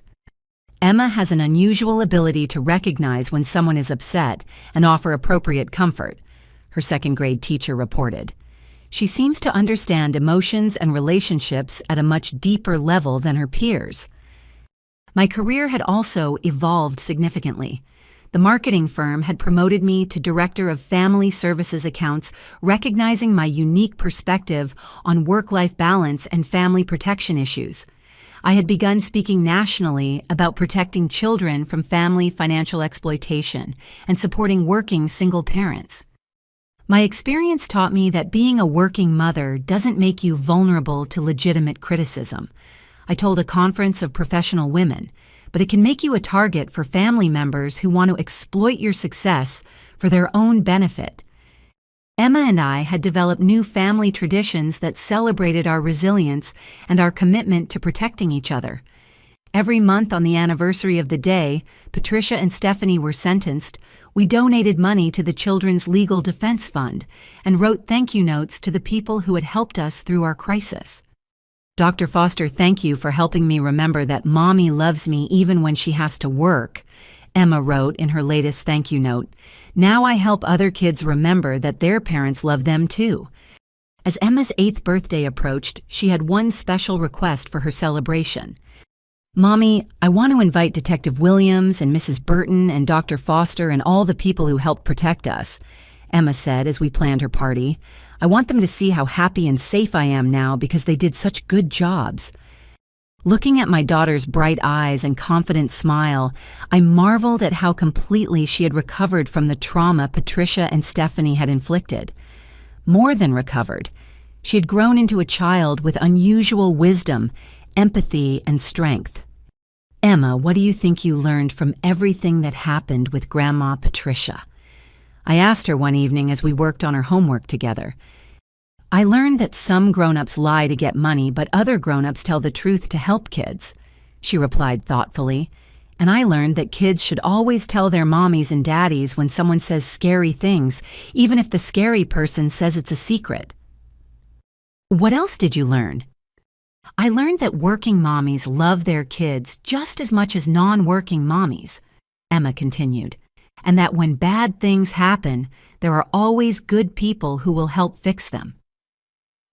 The lessons Emma had learned were profound ones that would serve her throughout her life.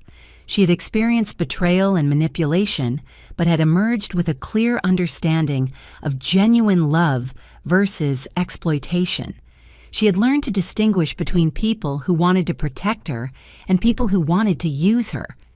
Most importantly, she had learned that she was worthy of protection, that her voice mattered, and that speaking the truth was always the right choice, even when it was difficult.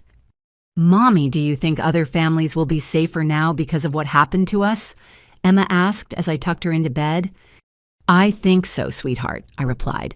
Sometimes when bad things happen to good people, it helps everyone learn how to prevent those bad things from happening to other families.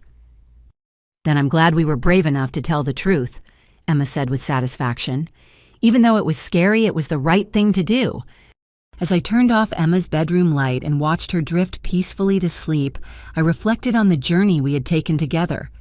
We had faced betrayal, manipulation, and threats to our family bond, but we had emerged stronger, wiser, and more connected than ever before. Emma's trust fund was secure, her future was protected, and she had learned invaluable lessons about resilience, truth-telling, and the difference between genuine love and exploitation.